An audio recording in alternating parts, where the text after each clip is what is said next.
Hello everyone, and welcome to this workshop with the Everything Procedural event and side effects. My name is Erwin Heims, and I'll be hosting a workshop about Massive Worlds, how we can craft world partition landscapes in Unreal Engine 5 using Houdini. So first a bit about myself. My name is Erwin Heims. I have been a technical artist at Ubisoft for the past 9 years, and I've worked on several major titles, such as Ghost Recon Wildlands, Ghost Recon Breakpoint, and Riders Republic.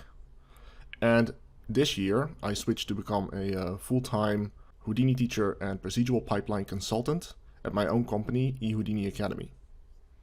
Now with that, I released the Procedural Asset Production Masterclass Foundation module, which is released on YouTube, and that's about 50 hours of free Houdini Foundation content. And next to that, I am now a procedural R&D consultant, where I consult about pipelines and world building tools for architecture and games. And most recently, I've started working as a part-time senior tech artist at Fracture Labs, where I'm helping them build the game Decimated. More about that in a bit. Now, over the past 9 years, I have worked on several different open worlds at Ubisoft, including Ghost Recon Wildlands here. And within Ubisoft, we had our established pipelines, right? So we could craft these massive open worlds. But when I tried to apply this knowledge to the Unreal Engine 5 and create a pipeline within this setup that would allow us to create a world that big, it simply didn't work. With the Unreal Engine 5, there are some new technologies like streaming proxy landscapes, which do allow us to create massive open worlds. Terrains that are, say, bigger than the previous 8x8 kilometers. But at the same time, Houdini hasn't quite caught up yet. Now this is being improved, but in the meantime, I wanted to create a pipeline that would allow me to do the types of things that I would have been able to do in the past, right? So in today's workshop, I'm going to explain to you how we can manage this and how we can link Houdini to Unreal to create massive worlds like this, or even much bigger. So let's switch over and let's have a quick look at what this presentation is going to be about, and then we're going to go into the workshop. So first, let's go over what the Massive Worlds Toolkit actually is.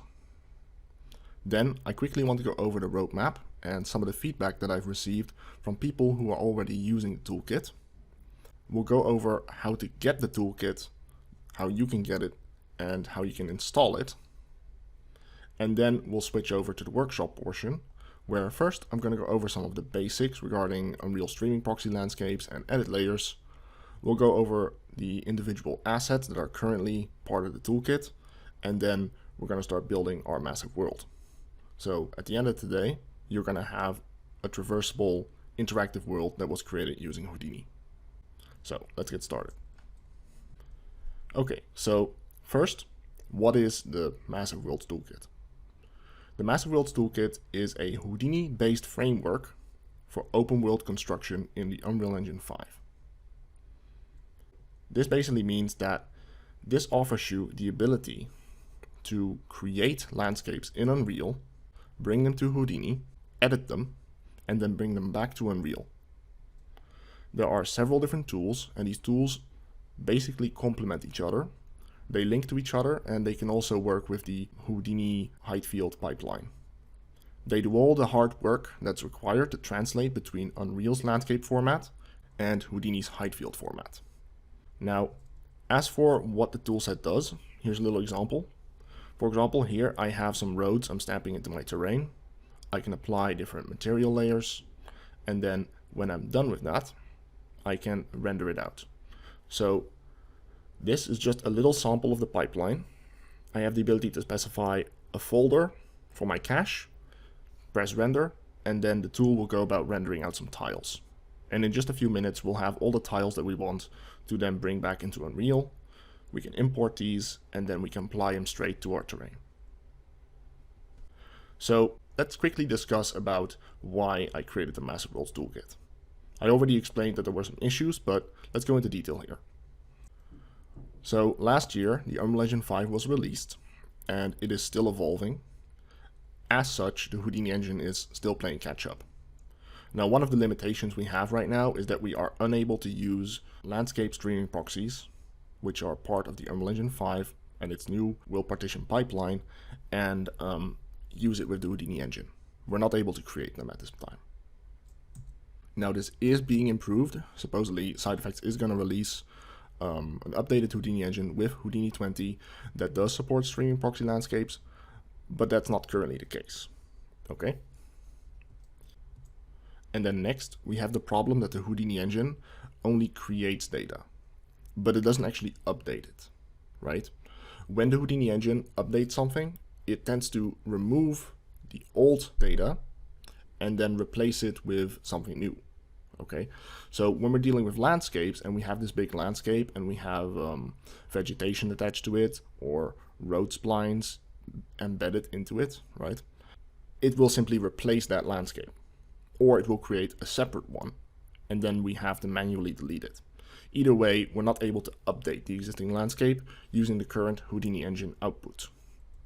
Next to that, the Houdini engine needs landscapes to be plugged into the tool for the tool to be able to see the height field, which is a bit of an issue, because if you have a very large streaming proxy landscape, unless you want to plug in, say, individual tiles of the landscape, it's going to be very heavy to load this data.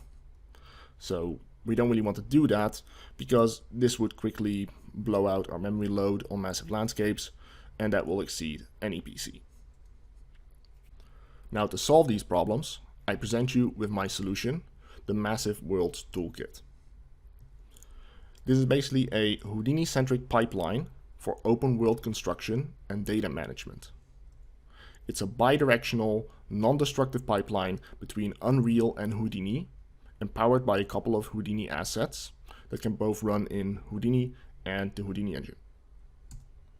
It externalizes data for Houdini to read, such as landscape tiles and cache files, which means that we don't always need to plug our Unreal assets directly into Houdini tools in order for them to see the data. And by doing so, we can cut our memory requirements down, allowing us to load our terrain data for our tools on demand, and only the portion that we actually need to see, without having to plug it into, say, an Unreal asset like a landscape actor. And finally, the process that I'm about to present to you is fast, versatile, and procedural. It will allow us to create a large procedural pipeline as the basis for such a pipeline, and we can then expand upon it. So let's have a look at the roadmap and what the toolkit currently contains. So first, like I mentioned, we have a bidirectional lossless pipeline between Houdini and Unreal. This means that we can send landscape data such as edit layers and material layers back and forth with minimal data loss. This means that the height field from Unreal, which is a 16-bit grayscale height map, can be transferred to Houdini, edited in Houdini, and then transferred back to Unreal, or we can edit things in Unreal and then bring that change back to Houdini. Plus, because we can use edit layers, we can delegate certain types of editing, such as procedural editing and manual editing, to specific layers to make sure that we don't have any problems with people overriding our procedural results or our procedural results messing with our manual work, right? Now, to facilitate this, I've also created a couple of advanced, user-friendly height map and material stamping nodes that integrate directly with Houdini's height field workflow. So these nodes have advanced features such as fall-off options, as well as compositing options for the Unreal weight-blended material layers. Then next, we have the recursive Pathfinder and adjacent nodes, which are capable of pathing across the terrain using a realistic, slope-sensitive pathfinding algorithm, and it's very suitable for road building because it results in zigzags and nice pathing across the terrain, which is very suitable for, say, roads or pathways. And then finally, we have the road editor asset. This tool combines several of the other pathfinding assets that I just showed you, and it allows us to interactively draw and edit our roads and then save them out, incrementally expanding our road network in an interactive method. And because it uses an externalized cache, our data will always be updated, regardless if we use it in Unreal or Houdini. And then next, I quickly want to discuss some of the plans that I have for the toolset. What I have right now is only the first step. So I have an advanced road post-processing feature that I plan to add, where I can take the raw curves that are part of the pathfinding result and clean them up, and that will then allow us to create even better looking roads in the world. Now there's already something within this workshop that you can use for this, so part of this is actually part of the workshop. We'll see that in a minute. But I plan to turn this into a proper asset that can be configured and easily managed. Next, I want to create a tile-based instancing management system, so we can place vegetation or rocks across our world and then split it up into tile caches that can be easily loaded and updated. I also want to make a couple of tunnel and bridge tools, simple tools that will allow us to use the road network that we've crafted.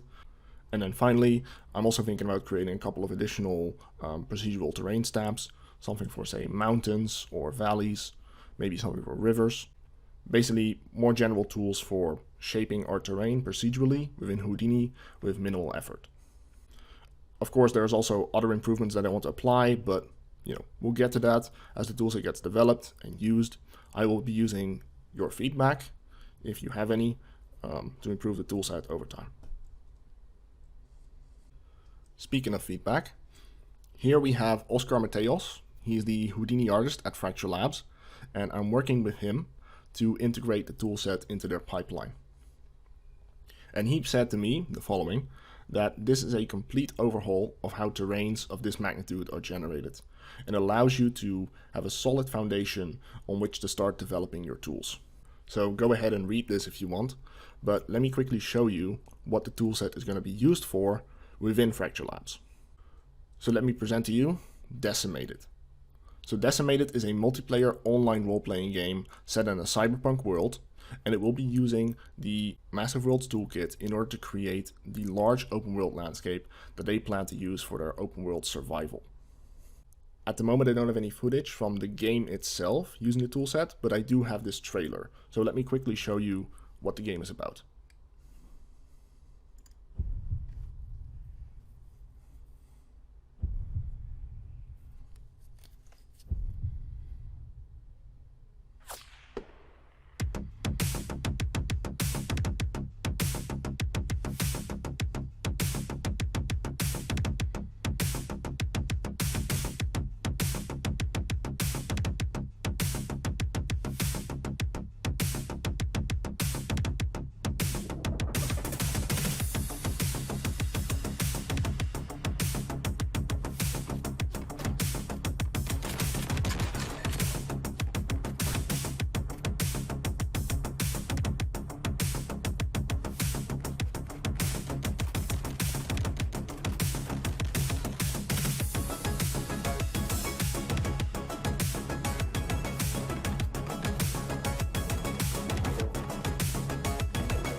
So yeah, that's pretty awesome, right? The game is getting along, and we're currently working on our alpha release, and we are actually looking for additional Houdini technical artists. So if you're looking for a remote full-time freelance position and you are a world-building focused Houdini technical artist, you can go to the decimated.net jobs page check out their offerings, or you can send me an email at erwin@decimate.net if you are interested in the position. But all right, let's continue. I wanted to quickly, plug the game, but let's continue on and talk about how you can actually get access to the Massive Worlds Toolkit and the workshop. So first, in order to get access to the Massive Worlds Toolkit, you can subscribe to my Patreon page at patreon.com/erwinheims. And if you subscribe to the second tier, the invested tier, you can get access to the toolkit. Look for a pinned post called Massive Worlds Toolkit, and this will allow you to get access to the tools. Now, these tools currently are released as black box HDA assets for Patreon backers. This basically means that you are able to use the tools, but you're not able to look inside of them or edit them. This is done intentionally because I spend a lot of time on the toolset, and I actually intend to make this a proper product. So if you are actually interested in full access HDA licensing, you can also talk to me. But don't worry, even as black box assets, the tools are completely functional. They have been rigorously tested, and you can use them for your own personal projects or for making your own indie games, for example, or your games as a game studio. Now, just a little bit about the patron tier.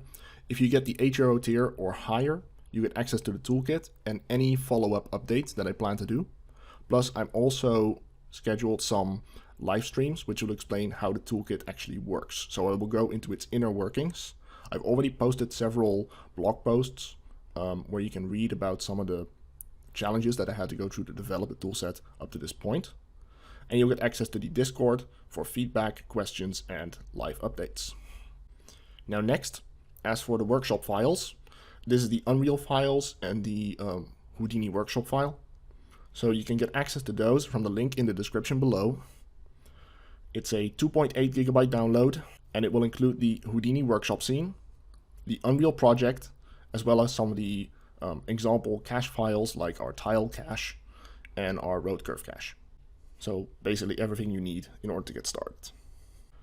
Okay, so in order to get started, let's make sure Unreal is booted up. I know it takes a while to, compute shaders and start up the program, so let's do that first and then we'll finish up the slides. So if you have downloaded the RAR files, you will get them here, right? You can unzip them and they will come with the HDA assets. So these ones, and also the workshop files. Now the workshop files contain all our Houdini-centric files, as well as the Houdini hip file. So go ahead and start that one up. And then if you open up Unreal, you can just start the project right there. You will get this scene, and then you'll want to go to the Content Maps folder and then just start up the level. Now it might take a while to load the shaders, so in the meantime you can boot up Houdini as well. We can go to the Houdini file and then boot that one up as well. And this will bring you into this scene. Okay, cool. Now as for the HDAs, you want to unzip them, and I suggest, at least for simplicity, you drop them into the Documents Houdini 19.5 OTLs folder. I mean, that way Houdini will always see them. Instead of having to mess with the environment variables or setting our scan path, this will be the most painless way to make sure everything is installed where it has to be. Okay, so just go to My Documents, Houdini 19.5 or 20 or whatever version you have, go to OTLs and then drop them in there. So first, I quickly want to talk about two things that are new in Unreal Engine 5, which is landscape streaming proxies and edit layers. If we talk about the old school landscape actors, the standard landscape actor that you'll find in older versions of Unreal is basically a simple terrain object that holds one set of height maps for up to 8K pixel terrains. It doesn't really go bigger than that. The moment you go bigger than that, you need to reduce your components, and well, it's kind of a hard limit. Then this used to work with levels to stream in and out tiles using the old world composition system, but this is no longer supported, And in will partition maps, levels can't even be loaded, right? The levels option is just disabled in a will partition map. Now, when you tile these landscape actors, you can only edit one landscape at a time. And in between the tiles, you'll generally have some kind of seam, right? You'll have to overlap them and it looks a little bad. It's not the best workflow anyway. Now, the Houdini engine can generate these landscape objects because they're not streaming proxy objects, but it will always regenerate them from scratch. And finally, well, standard landscape objects don't even properly stream in and out using will partition. So this is the old method. Let's go to the new one. So landscape streaming proxies are basically a landscape actor that contains multiple streaming proxy subcomponents inside of it. And these together form a virtual texture height map that encapsulates our entire terrain. So I'm basically talking about this, where we have a big landscape comprised out of multiple different tiles. Now, streaming proxy landscapes act as a whole, and that means that all the tiles in a streaming proxy landscape belong to the same landscape, but they're stored as separate files inside the landscape object. Now, I do want to avoid going too deep into this topic, but will partition systems basically allow you to stream in and out these streaming proxy objects dynamically. They are loaded in or out depending on the distance to the player. And if they are too far away, like let's say I'm standing here and the tiles back here are outside of my range, they will be unloaded. And instead, the system will replace them with H slots. Now, I'm going to go into that topic right now, but the main benefit is that this means that we can make our terrain completely scale independent and we can technically make it as big as we want to. However, loaded tiles still require sufficient memory to view, right? The virtual texture height map still needs to be loaded into memory, and I'm not sure if this is fully optimized yet. However, regardless of that, we are able to edit our streaming proxy landscape seamlessly. We can edit any part of the terrain, and we only have to select the main landscape object right here. And then finally, while Happy is unable to generate streaming proxy landscapes at this time, like I mentioned before, support is on the way for supposedly Houdini 20. So it's coming, and I plan to integrate that with the toolset when it happens. And then second, we have the Unreal edit layers. Now, edit layers basically serve as a way to add additional layers of data, additional layered height map data to our landscapes. So we can edit specific components of the landscape independently. Now, what that means is that if we have a standard non-edit layer landscape, which is at this point no longer the default in Unreal 5.1, we just have a single height map that describes our terrain.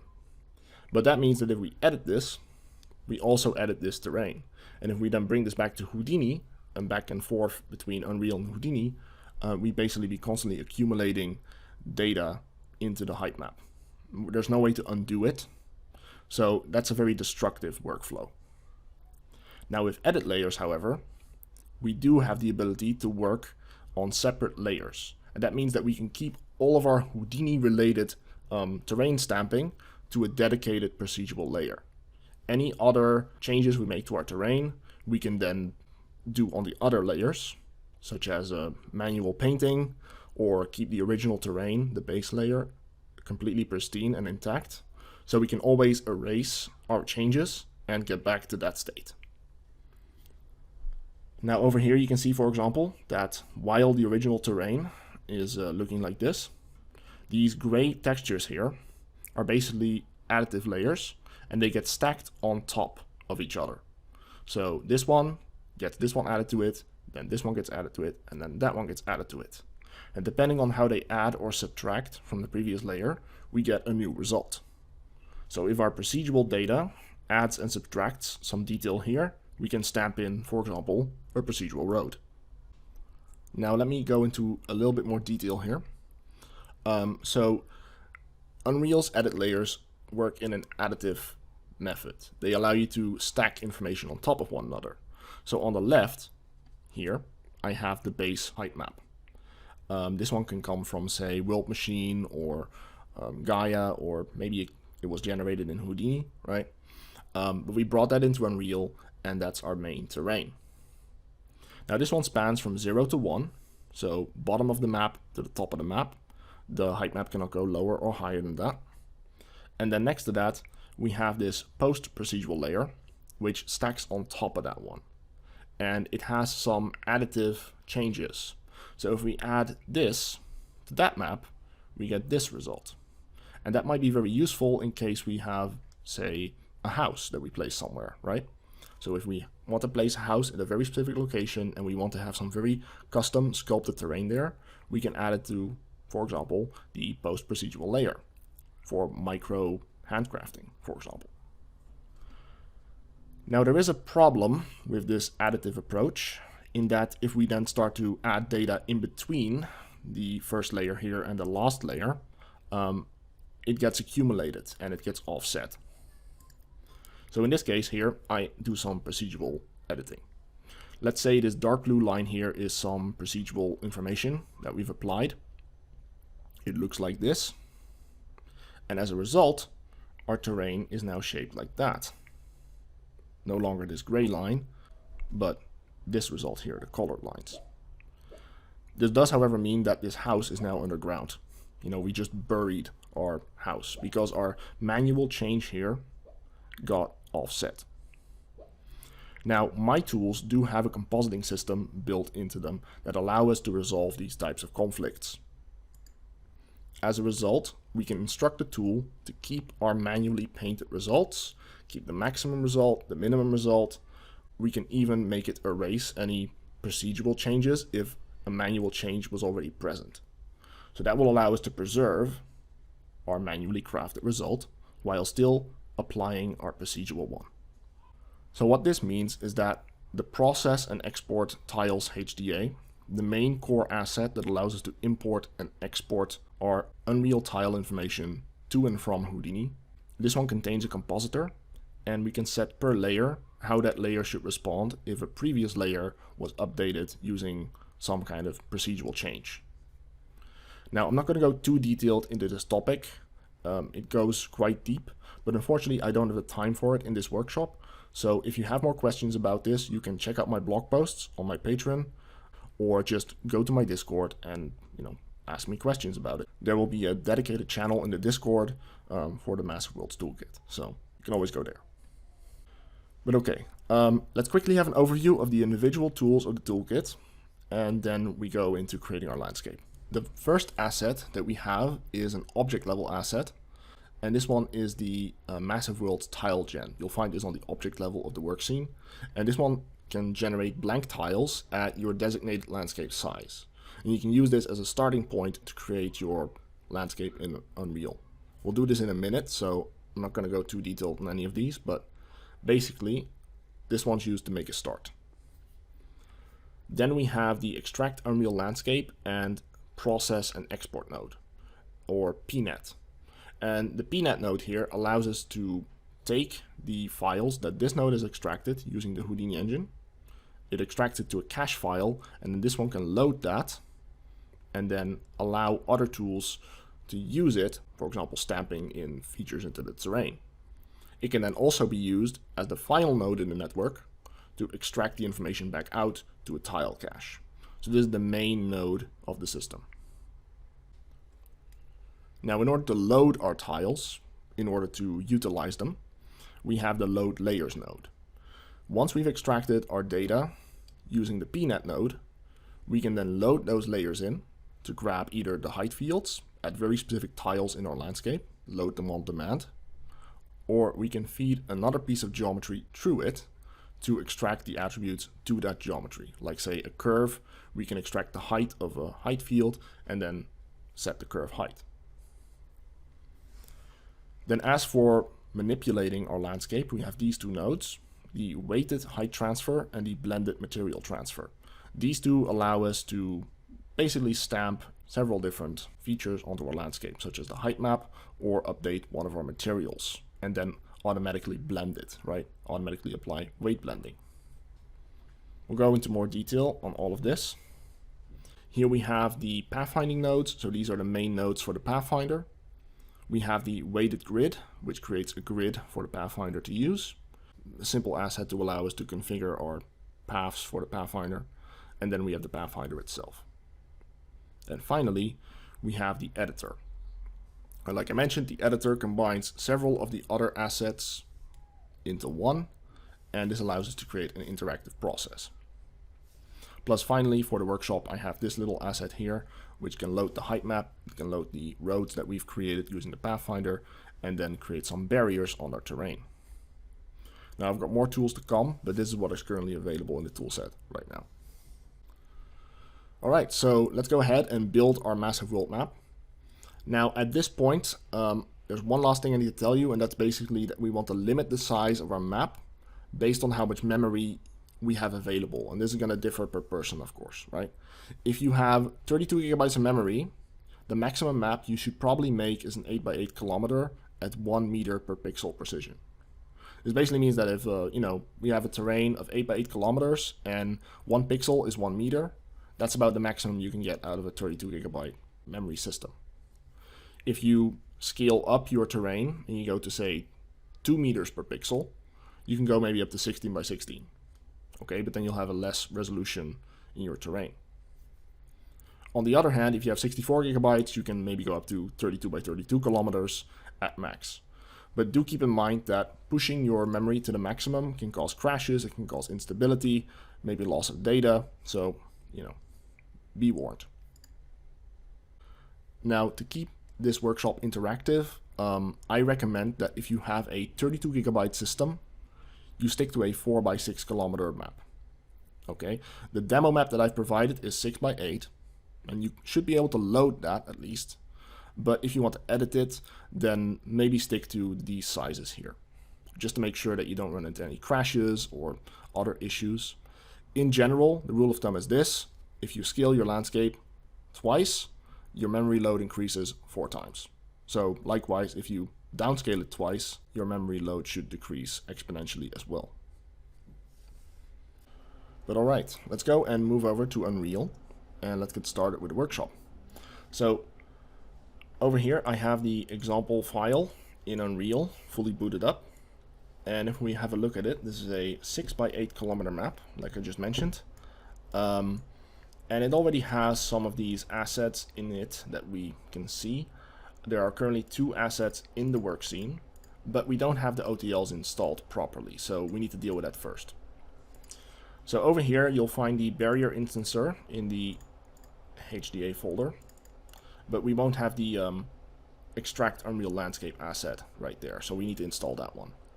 Let's go over to our My Documents folder, find the OTLs folder here, and I want to drag the barrier instancer and the extract Unreal Landscape asset into my HDA folder here. Now this should update the asset. If it doesn't, you might get a duplicate. Either way, just delete the old one, keep the new one, and then you want to save it. Now if these installed, we should be able to get started. Now this scene already holds quite a lot of interesting things you can check out. Basically it's a fully interactive map. If we want, we can just jump into it. Let's go ahead and start playing from here. And once it's loaded it in, yeah, we should be able to start just running around and playing as we want to, right? So this is basically a fully built map, and everything was imported using Houdini. Now, let me just go and zoom out a bit here. Now this map contains all kinds of roads. We have a lot of detail here. For example, we got our paths. The grass is nicely excluded. Most of this is based on the material. We have a couple of barriers here. These barriers and the materials are all from Quixel, which is partly the reason that the barriers aren't quite aligned. I was originally using a different asset, but I couldn't share that one, so I had to resolve to this one. But even so, you can see that the instances are sitting on top of the terrain and they're next to the roads. So they are at least correctly positioned in that regard. Next to that, the materials themselves are mostly an auto material, but we do have some, standard materials as well, and we also have some other supportive materials. We'll go over those in a minute. And then for the rest, we have some water, a simple water object and a water volume, so we can somewhat swim if we want to. Most of this map is completely functional open world. Now, we're not going to build in this map, but we are going to copy it. So in order to get started, let's go ahead and go over to File, go to Save Current Scene As, and then we want to create a new file here. So I'm going to call this one Massive Worlds, and then in your case you can name it the size of your world. But in my case I'm going to make an 8x6, and I'll call this one New Map.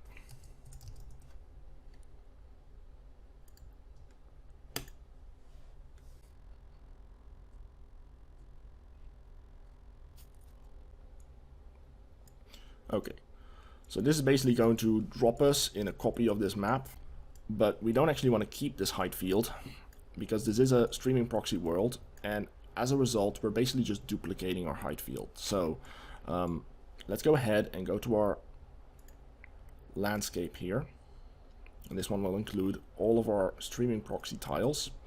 We want to select that. Let's go down the list, shift select everything. And we want to select everything. Make sure you also include the landscape object at the top, and then press delete. Now, this is going to take a moment, and once it's gone you will still have the landscape actor here. Also go ahead and press delete on that, just to get rid of it. Okay. Now I do have a couple of other props in here, these tunnels and bridges for example. You can also get rid of those. Those are part of the example map. Just some proxy objects I placed. And then for the rest, let's keep the water, but we can hide it for now. So we have the water plane. I'm just going to hide that one. Okay. So here we go. We have a completely blank map. Let's go ahead and save that. Yes, we want to delete all of this.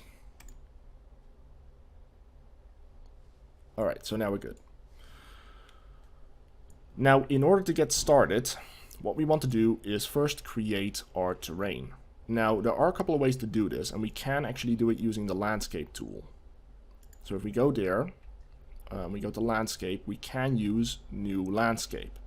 Now, there is a problem with this, however, that in 5.1, at least, we're unable to create a landscape that's bigger than 8 by 8 kilometers without first creating an 8 by 8 kilometer area at max and then appending to it using add. It's a bit cumbersome, actually. I personally prefer to do this using tiles, and that's why I created the TileGen asset in Houdini.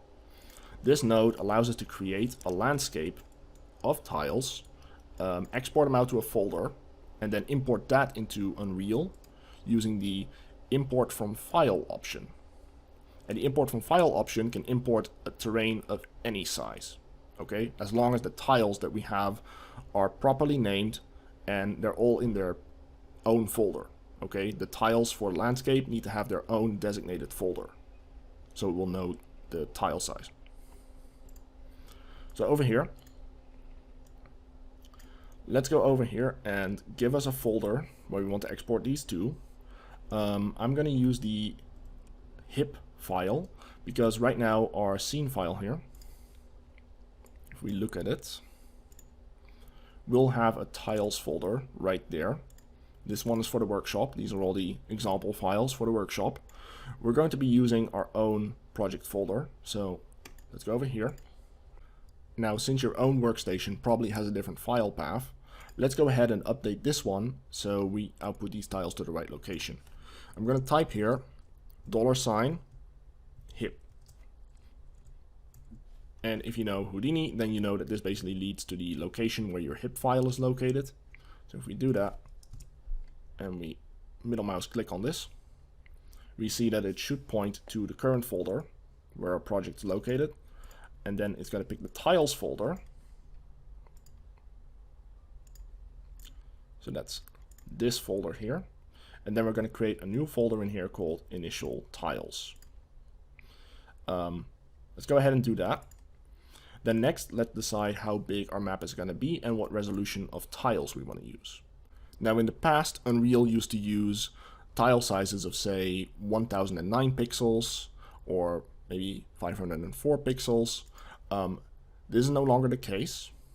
Within World Partition tiles, we have different tile sizes, and they're all multiples of 510. So in our case, our landscape is going to be 1020. If you want to make bigger tiles, you can also go with 2040, but in our case, let's stick to this. And then you can set how many tiles you want. Now for this workshop, if you have 64 gigabytes of memory, you can stick to 6x8. If you have 32, maybe go down to 4x6, just to make sure that your system doesn't run out of memory or such. You might be able to go up to 6x6, but let's stay safe, make sure we don't have any issues during the workshop, and then you can always try going bigger later. You know, we can go up to 16x16 with 64 gigabytes of memory, but it will be quite heavy. Now, in case you want to have an even bigger terrain than that, if you have more memory available, go ahead, but maybe it'd be better at that point to just scale up your terrain itself, so you'll have the same amount of tiles, the same amount of pixels, but you'll just be effectively scaling up your terrain to twice or 4 times the size. You'll have less resolution per meter, but you'll have a bigger terrain. Okay?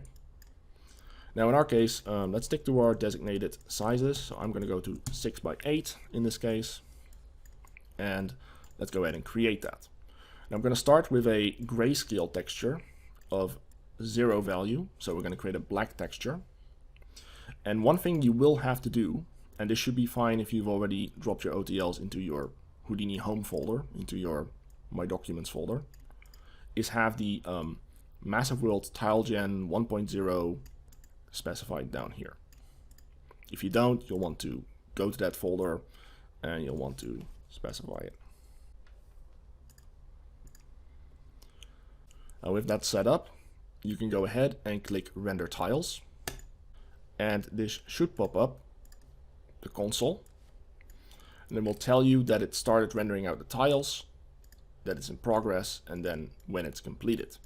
When it's completed, it will have output some new tiles. So if we go to our folder over here, we now have our initial tiles. We'll need these if we want to start creating our landscape. So over here in Unreal, let's go ahead and go to the landscape editor, go to Manage, click on New, Import from File, and then we want to leave all of this by default for starters, such as we want to have edit layers enabled.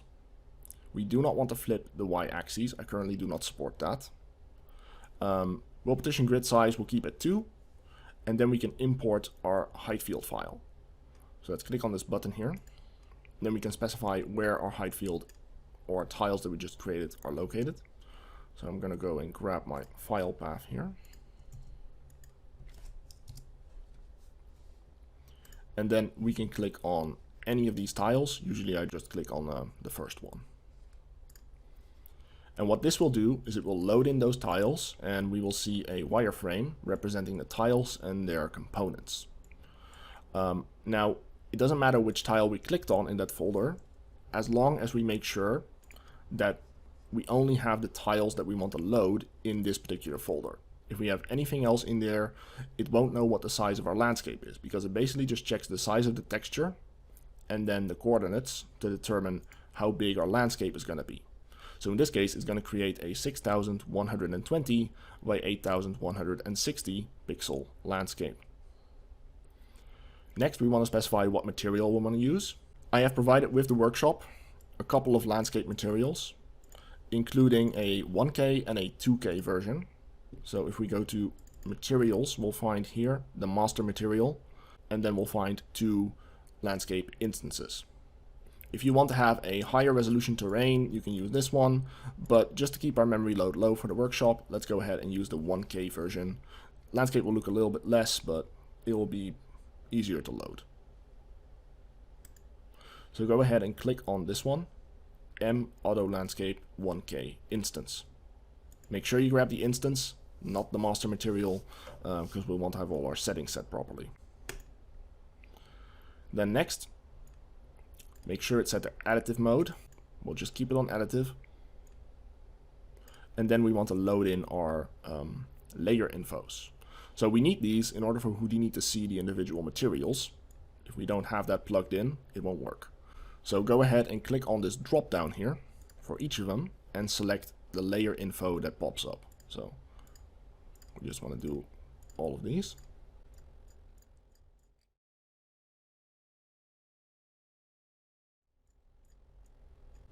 Now the only one that won't have a layer info is the visibility layer. Don't worry, that's intentional. We just want to finish all the ones up down here as well. And these layers are different. They don't actually have a material, except for this one. Don't worry, that's also intentional. And then down here, we have all the settings that basically determine how big our landscape is. Now it's going to tell us that the resolution is 1 pixel more than the numbers that we had up here. That's actually intentional. This is the pixel count. This is the vertex count. The vertex basically means the corners of a pixel. That's a problem I had to solve in order to make this entire toolset work. But that aside, over here we have the size of our terrain. Now we do want to tweak this. The first and most important one is the height of our landscape. So by default, an Unreal landscape is only going to have 512 meters of height. So normally 100 scale is 512 height. In this case, I would like to create a terrain that exceeds that. So I'm going to scale this up to 200. And that will make our terrain 1024 high. Now notice how our terrain just sunk down. And that's because Unreal landscapes are always centered around the middle of their landscape container. Okay, so if we make this smaller, then the bottom of our landscape actually raises up. We cannot exceed the minimum or maximum height of the terrain. So we want to set this properly ahead of time, or we'll run into some problems later. In my case, I want to set the 200, and that means we have a 1024 high terrain. Now, in order to make sure that our terrain is actually sitting on top of the grid and not below the grid, I'm going to raise it up. So I'm going to take my location in Z, and I'm going to set this to 51200.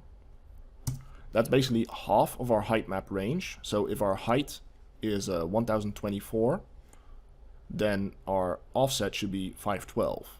Of course, Unreal works in centimeters, so we add 2 extra zeros to that, right? So it becomes this. So now our terrain will be sitting right on the grid, at least when it's flat with height 0.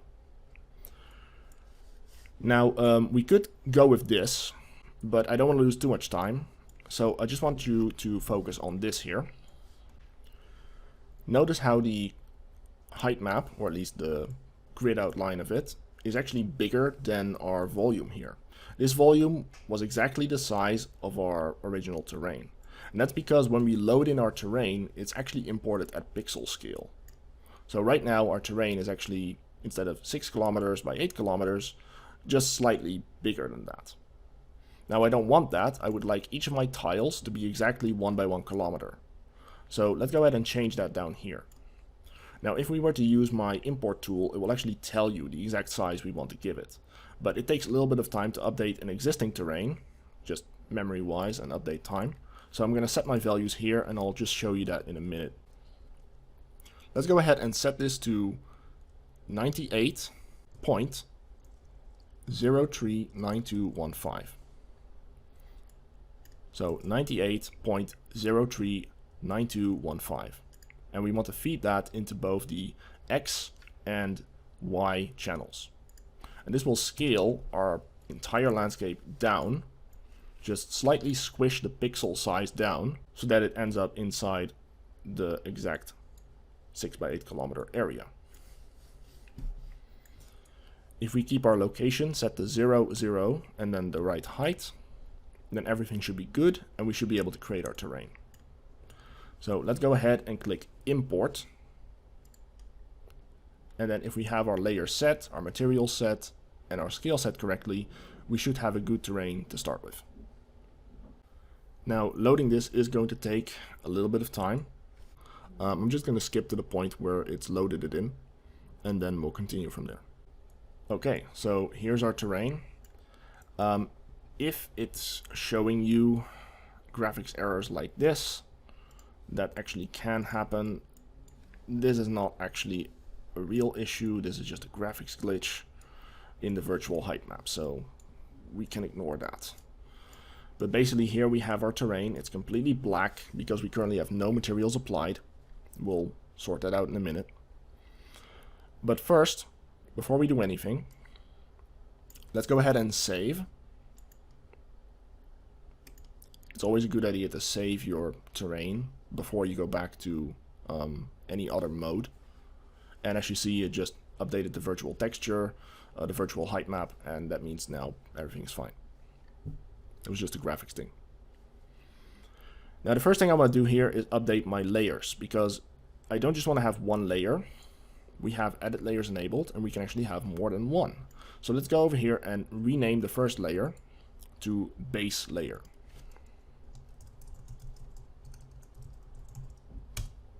Right? Then we're going to click this and click create. We're going to add another one. So this one is going to be our macro layer. Then next, let's go ahead and create a third layer. And we'll rename this one to procedural layer. That's going to be the layer where we write all of our data in, our Houdini procedural layer. And then finally, let's create the last layer called micro layer.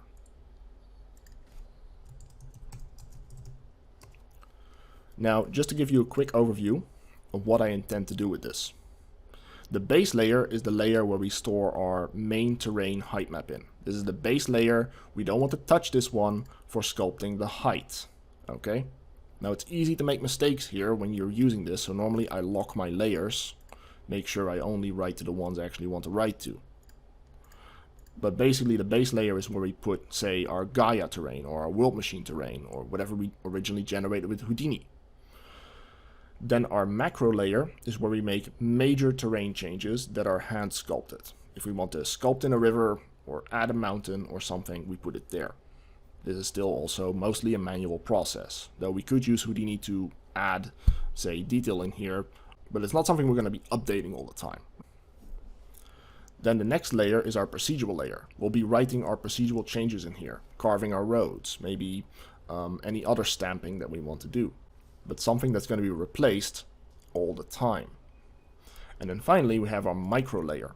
And the micro layer is where our artists are going to do their micro sculpting, you know, like change the terrain around the house, like make little tweaks. But basically every layer, every subsequent layer should have less and less height difference compared to the layer before. And in general, the base layer can hold the entire height map range from 0 to, say in this case, 1024 high. But the macro, procedural, and micro layer are additive, and they can only add or subtract half of that height map. So if the terrain is 1024 high, then these three layers can only add or remove half of that, 512. So with these layers created, let's go ahead and save this again. And now our terrain is ready to be exported out to Houdini.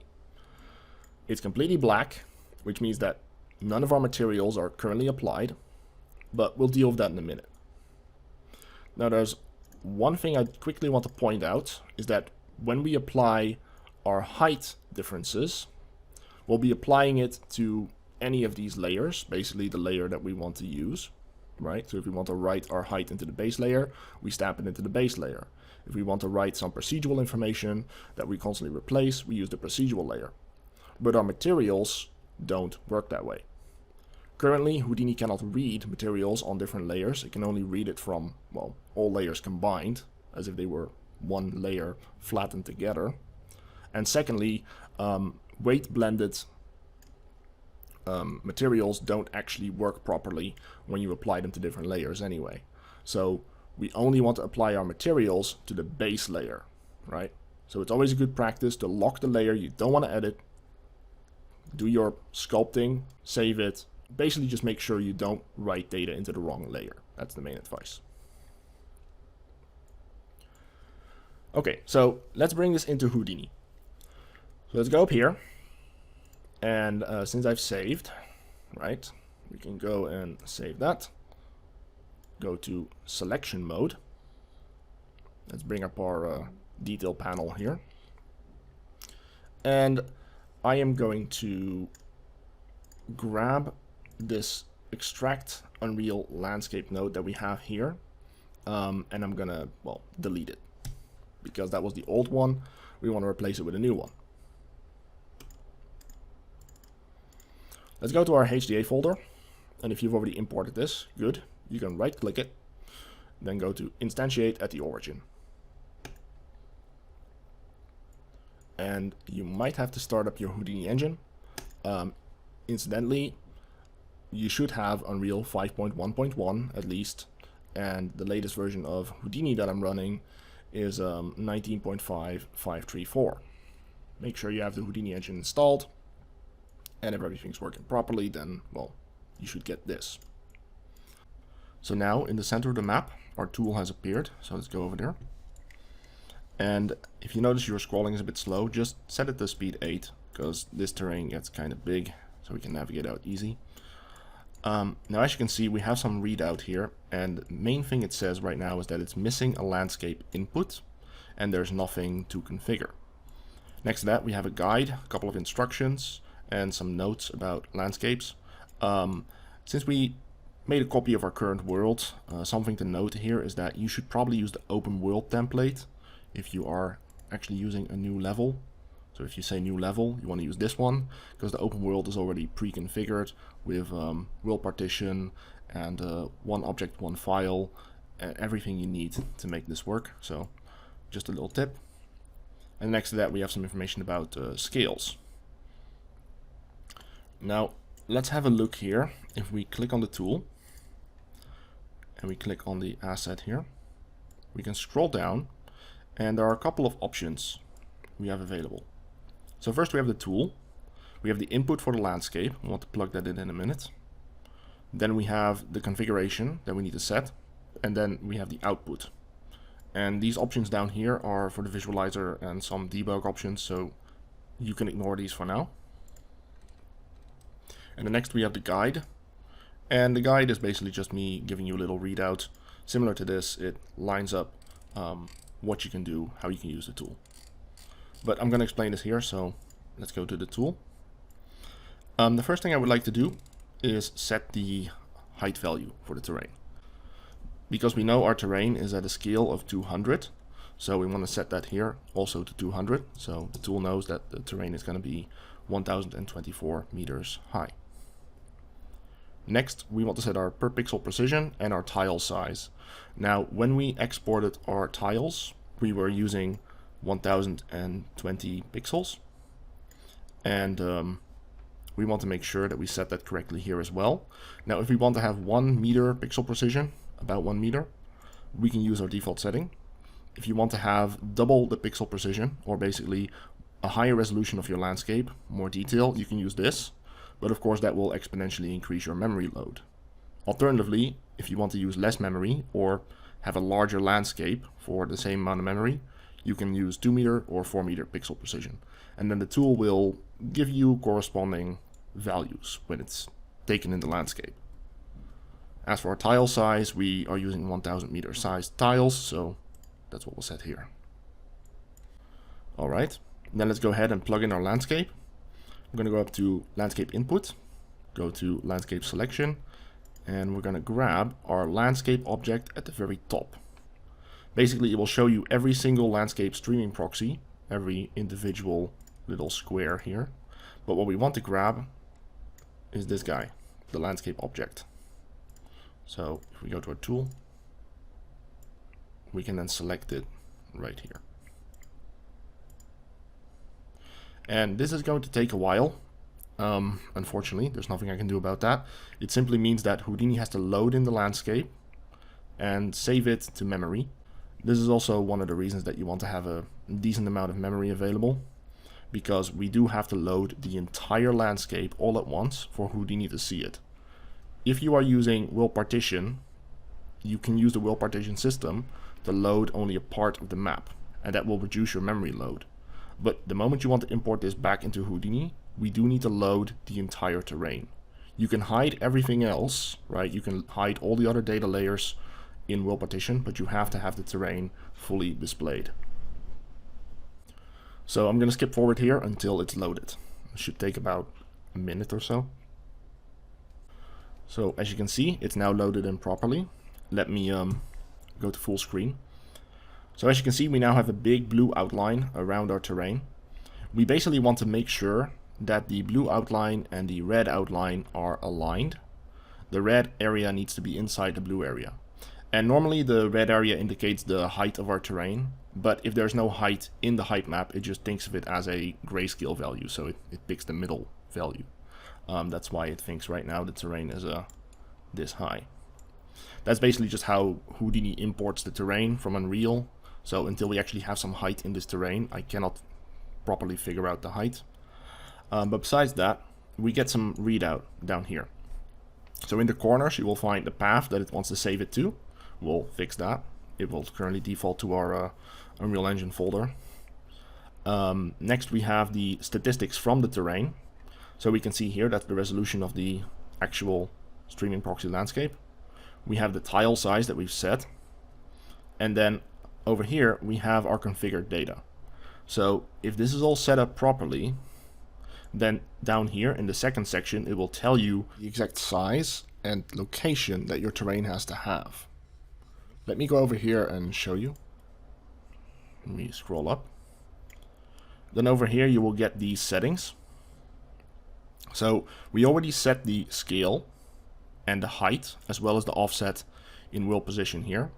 And then next to that, it has automatically specified the location. Now, this should be okay for us. We don't really have to round it off, but if you want, you can. Basically, we need to make sure that the landscape's corner, way over there, is at the correct position, so the landscape is centered on our grid, because that's how my tool expects it. It needs it to be centered. Now overall this should be okay, so we're going to go with that. And then we can go back to our tool.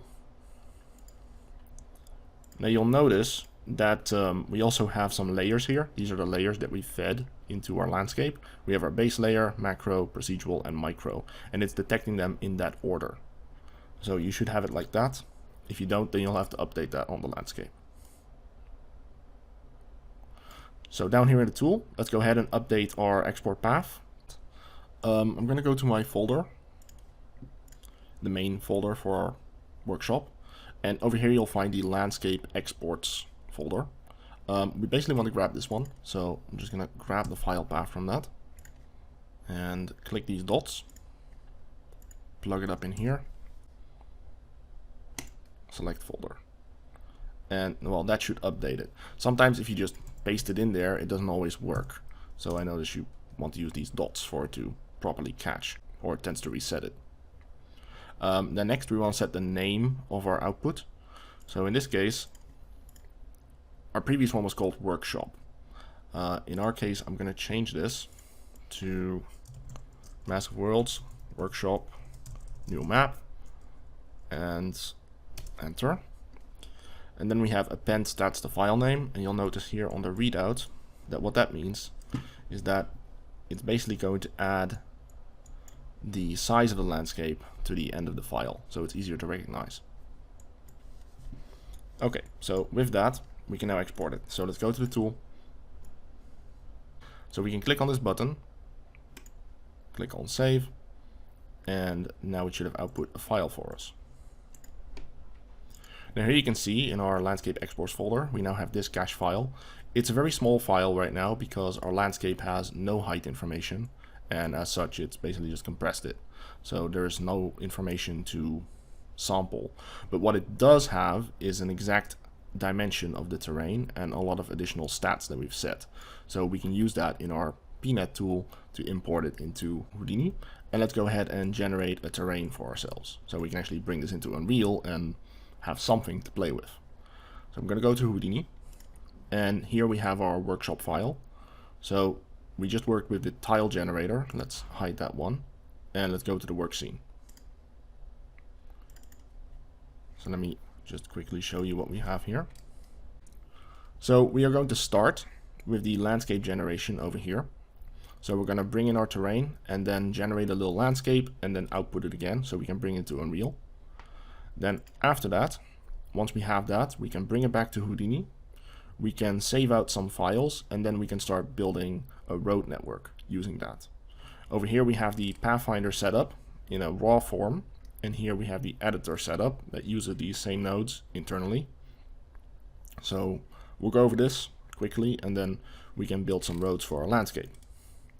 And then finally, we'll deal with this here, which is the output. So we'll load in our terrain as is, we'll stamp in some new details, and then we'll stamp back out the new tiles. Okay. All right, so let's start up with this here. That will give us a basic understanding of how this process works. All right, so first here at the top, we have our import option, our import PNet node, the process and export tiles node. And like I said, this is the core node of the system. So if I just go up top here, it's currently in import mode. Now, something you need to know about the PNet nodes is that just like with the tile generator, you want to make sure you have the file path for the PNet locked core asset set up here. If that's not set up, then the rendering system won't work. So make sure this file path is correct for you, and then we can continue. You want to do that for every PNet node you want to render something out with. But okay. So up here we have the import mode currently enabled. We also have the composite and export mode. And this one is specifically if we have already stamped something into our height field and then we want to export that back out. Then next down here we have our current layers. Now what I'll do is I'll flush these. Let's go ahead and just render this one. And right now this is rendering some blank data that already came by default with our workshop file. We have now created a new file, so instead let's load that one in. Let's go up here, select that, and that will switch it out. Now it's not going to change anything because we basically exported a landscape with the same landscape material and the same landscape edit layers, so there's nothing to change.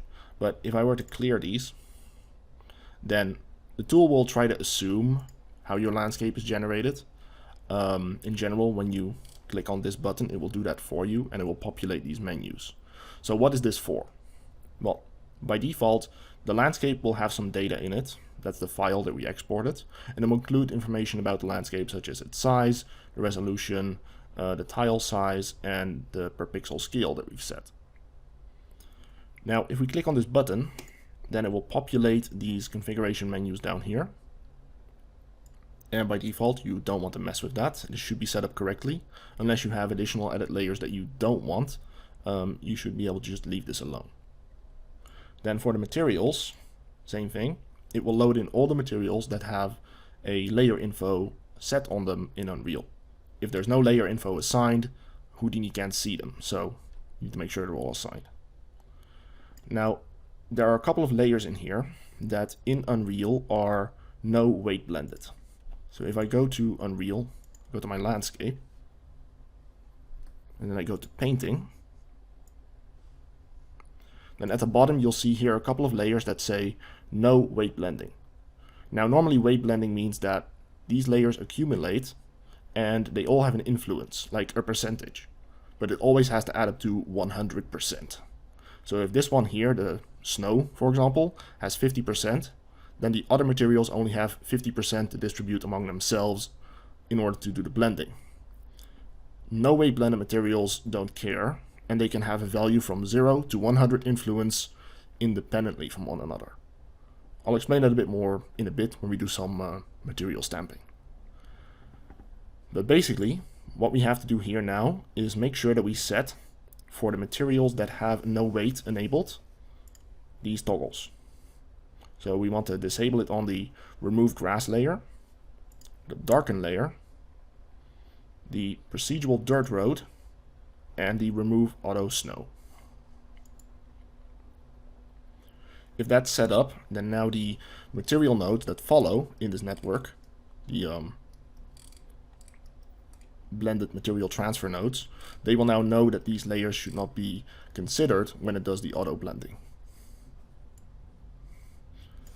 Okay, so the next part about this node, let me just minimize this. So the next part here is the preview system.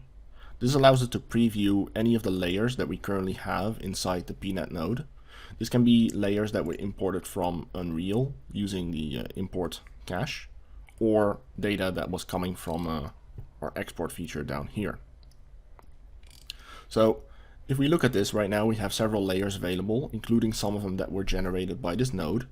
I'm not going to go fully into that right now because we have no data to export, but these are basically the layers that are set up down here in our layers to render. You can actually preview those before you render them out. We'll get back to that later. We can also specify how we want to preview our terrain. Right now I'm viewing the whole landscape, so the entire landscape here. Or you can view it as individual tiles, in which case you can specify the tile number.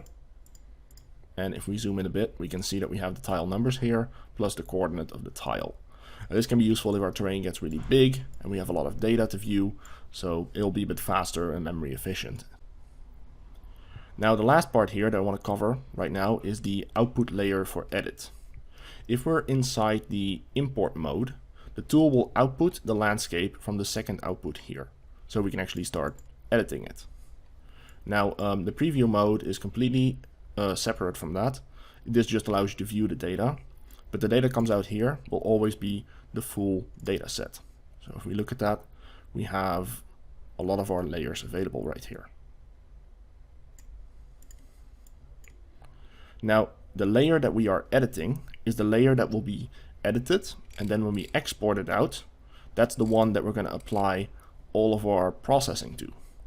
So if we are editing the base layer, we're basically updating that layer when we output export. And if we have some compositing enabled, then that might also affect subsequent layers, but right now we are not using that. We don't have anything to composite, right? All right. Now, if we were to write into another layer, like say the procedural layer, on the other hand, then it will allow you to purge that layer as well, which basically means that it won't keep any of the data that was already in the layer to begin with. If you don't have this tagged, it will allow you to accumulate data to that layer. Otherwise, it will replace the layer if you have purge tagged. Now, at the moment, we want to export to the base layer, so let's make sure we stay on there, right? We want to create our base terrain first. All right, so let's go ahead and generate the landscape. Now, I'm not going to take too much time on this. I'm going to skip through some of the computation here. To quickly give you an explanation, make sure you have the base layer set. Then we go down here to the height field noise, and this one will apply a bit of a noise pattern to our terrain.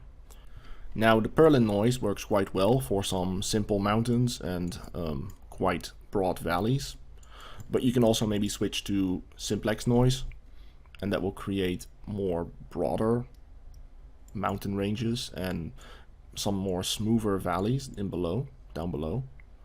So if you want, you can use that. In my case, I'm actually going to do that as well. You can also change the scale or the offset if you want to get something different. Maybe offset your terrain a bit. In general, just pick what you think looks good for you, and then we're going to continue on. Now down here, it's going to extract out the height and the mask layer from all the other layers. I suggest you don't render this one because without the height or the mask layer, height fields become standard volumes and they become quite heavy to view, and that can occasionally crash my PC. So I'm not going to do that. Usually it's fine. There's no data in them as well at the moment, so it might be okay. but I'm not going to risk it. Then we have our height range. Now this is going to remap our height range to be between, in this case, 5 and 750. We want to make sure we compute the height range though, because otherwise we won't have a correct height evaluation here. And that should give us a decent height range for our terrain, so we go with that. Then next we do a couple of options here to add some detail. This takes our valleys and it adds a little bit of slump to it. We'll create some nice muddy areas at the bottom of our terrain, some accumulations of dirt in the valleys.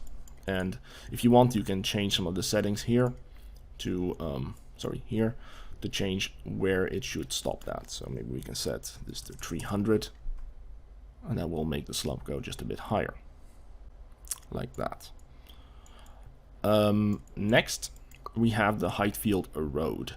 Now in my case I have derezzed my terrain. I've actually reduced its quality a little bit, which does result in a slightly lower resolution terrain, mind you. We do lose a little bit of our quality, but the erosion will add a lot back as well. But it's going to take a while to compute, so I'm going to use this node, and then when it's done I'm going to come back. Now in case you don't want to do that, you can also use this file node over here. It will default to it, because by default it should point to a file here in our cache. We go over here in the stash folder. I have this BGO node. This is basically my demo height field from the example project, and you can just load that one in instead, and then you can continue with that if you don't want to, or you cannot for some reason compute the erosion. For me it's going to take about 5 minutes to compute this, so I'll get back to you when it's done. Okay, so it seems to have finished. So now we can see here we have our erosion. Like I said, you can go ahead and use the file that I provided, or you can go ahead and compute it, but it will take some time. So when we have this, we can continue on. Now I do suggest that if you want to keep it, you save it out. So I'm going to save it out to a new stash file here, click save, and then if you want to make sure you don't have to recook it every time, it should update this here. So now we are loading this file instead. Alright, so moving further down, down here it's going to do a little bit of playing around with the brown areas, which are the sediment areas. In general they're a bit noisy, so I smooth them out a bit. So we go down the list. As you can see, that smooths them out just a bit. Then over here I want to take the borders of my map and I want to flatten them out. And this is just to make sure we don't get any light leakage when we have in Unreal our terrain. Because normally if light comes in from the side of our terrain and it shines through the bottom of our terrain somewhere, like from a mountain to a valley, we're going to have weird lighting. So by taking the borders of our terrain, just this edge, we use a little vex script to grab every voxel that's right on the edge and just push it down to height 0. So that will flatten everything out. Then we go ahead and merge it back together. Also notice that before we did this, I have actually restored the resolution of our terrain back to full resolution. So this one here is actually linked up to the resolution node up there, just to make sure that we keep the same resolution of our height map as the other data that we have in this stream. So once merged, we now should have all our layers together. And something of note is that these layers actually have attributes in them, and they come from the pnet node. So if we look at that quickly, and we just look at the data here, there are some point attributes and some detail attributes that describe basic information about the landscape, but for the individual layers we have a lot more data, including the layer type, which describes if it's a mask, if it's the original height state of the terrain, the height map itself. In this case we have a copy of it in the sediment, we have to delete that. Then we have the edit layers, which are states 0, 1, 2 and 3. In this case these are the layers that we have for the base layer, macro, procedural and micro. Then we have the material layers known as 4. So these are all the material layers. And then we have the visibility layer at 5. So this identifies the layers. You have to make sure that you set this up correctly. If you start adding your own layers in or you start editing these things, you have to respect this information here, including some of these other stats. Otherwise the tool won't quite know what the layer is, and well, it's going to cause problems. Anyway, going further down, next, let's go ahead and apply a couple of materials. Now the next node in our list here is the blended material transfer. And by default, the blended material transfer node is going to use the first material that it finds in our list. So notice how these materials are sorted. This is the same sorting order that you get in the input options of our material configuration here. And that should also be the same order that they provided to you in Unreal if we go to this list here. So that's quite useful. That's the same order. Now note that the first material specified is going to be the base material. And whenever there is no material present, the blended material transfer, assuming it's a weighted material, mind you, is going to assign that particular material to full 100%. And if it doesn't add up to 100%, it's going to add into that material the remaining percentage that it's missing. Okay? Just to make sure that all the material layers together add up to 100% influence. So let's go ahead and try this one out. So at the moment I have this desert mask here. And this is basically just a, it's a curve, right? So if we want to, we can tweak this terrain out a bit. Now I do suggest you are careful here. You can use a convert height field node. Make sure you set this one to a low number, like 0.01. Don't keep it on 1, because we don't want to render out the full precision height map. That's going to probably either crash your PC or take a long time to compute. Maybe we can boost it up to 0.1. Okay, that gives us a little bit of a representation of our terrain. And then we can specify maybe where we want some of our deserts to go, right? So the way how this works is we have by default a auto material on our terrain called auto forest. If we want to apply our desert somewhere, which is auto desert, it's going to swap out between that one, and then this entire system is going to apply a couple of other layers as well. So in our case, I would like to specify a couple of nice places for deserts in our map. Maybe this corner here would be nice, a little mountainous. Maybe maybe this section here. So I'm just going to reset my brush and maybe just paint this in.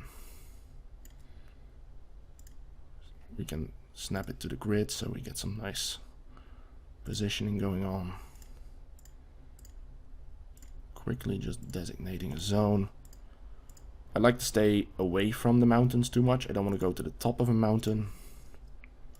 But just, you know, somewhere around here should do. And then, like I said, maybe we pick somewhere in the middle, like maybe this zone.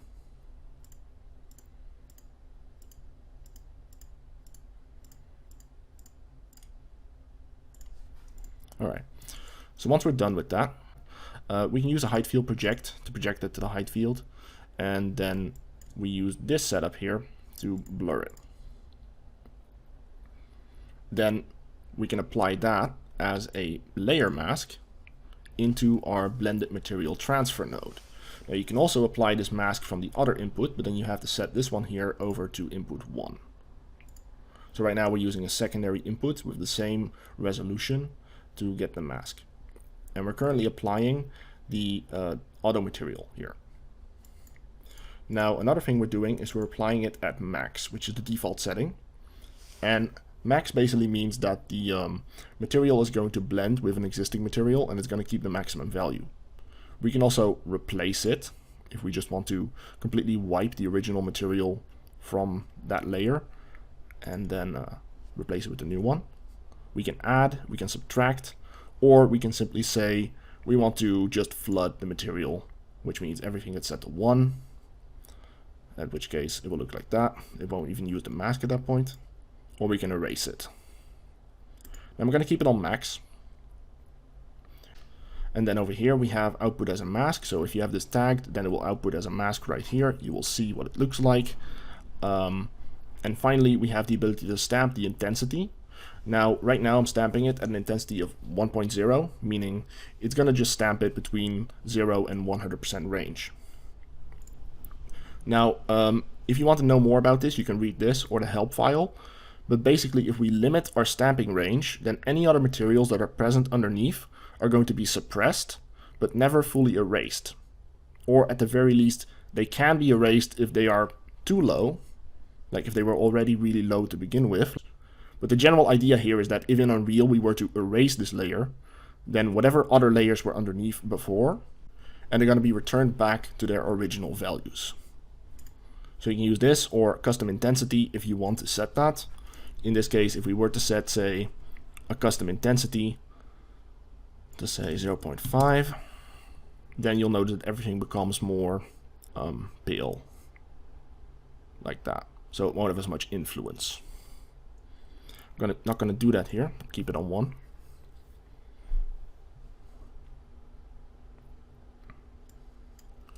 And then next, we have a couple of other masks that we're gonna apply. We're gonna apply a darken layer over here, which basically takes the existing material on terrain. This is a no weight blended layer, so it doesn't blend with anything else. But if we apply this, then we're going to add a little bit of darkness, a little bit of darkening of the terrain material around the hills, around the sediment, the areas where the flow map basically went, the erosion. And then next, I would like to remove all my snow in the areas of the desert, because I don't really want there to be snow right next to the desert. So that's another layer. It's called remove auto snow. And that one will become applied, and there's a little bit of noise in it as well, just coming from over here. And then next, let's add a little landmark feature into our terrain, right? So over here I have a Houdini icon. If I display that, Control Shift that, and we'll show it up right there. Now let's go find a nice place for this shape. Maybe we put it on top of a mountain somewhere, or in a valley. Maybe on top of this mountain there. So I'm going to grab this transform, grab it, and drag it over. And what this is going to do, if we feed it into our weighted height transfer node here, it is going to change the height of our terrain and blend it with this shape. So if we put it somewhere on this mountaintop maybe, or just in this valley perhaps, just rotate it a bit,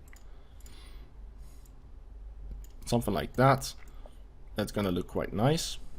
So let's feed this mesh into our weighted height transfer. Now this node has two modes. It has an advanced mode and a simple mode. Now the simple mode is simply going to take the shape that we have here, grab the nearest voxels near it, and it's going to do a bit of a fall off transfer to it. So if we click on that, you can see it now blends the terrain towards it. And that already looks quite interesting. Now we also have an advanced mode, but this geometry doesn't have enough detail. So we'll get back to that later when we stamp our roads into the terrain. But basically we can change the fall off here if we want to. We can make it longer, and this means that our shape is going to blend even more into the mountainside, right? Maybe let's pick something like 35. If you want, you can also output this as a mask as well, or as another layer, so we can use it later. And then finally, let's use this and apply a material as well. So I want to have a custom material on the top of this to really make it pop, really stand out.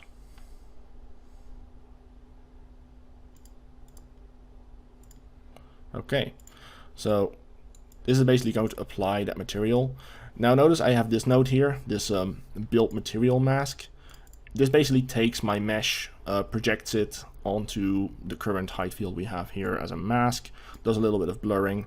This is not one of the Massive Worlds nodes, but it's just a simple node setup to transfer this shape to a height field as a mask and then bring it in. It's very similar to how you would normally do a height field workflow, so let's go with that. And then once we have that, we can now go ahead and export it. Okay, so now we have our data, we have our terrain. At this point, the PNet node is going to start compositing all of these layers together. And when it's done, it should give us this. So in export mode, the tool actually has a couple of additional options here for compositing. Like I mentioned previously in the slides, we can composite together the other layers if a previous layer had a change. I'm not going to go into detail here right now, but like I said, you can ask me on the Discord.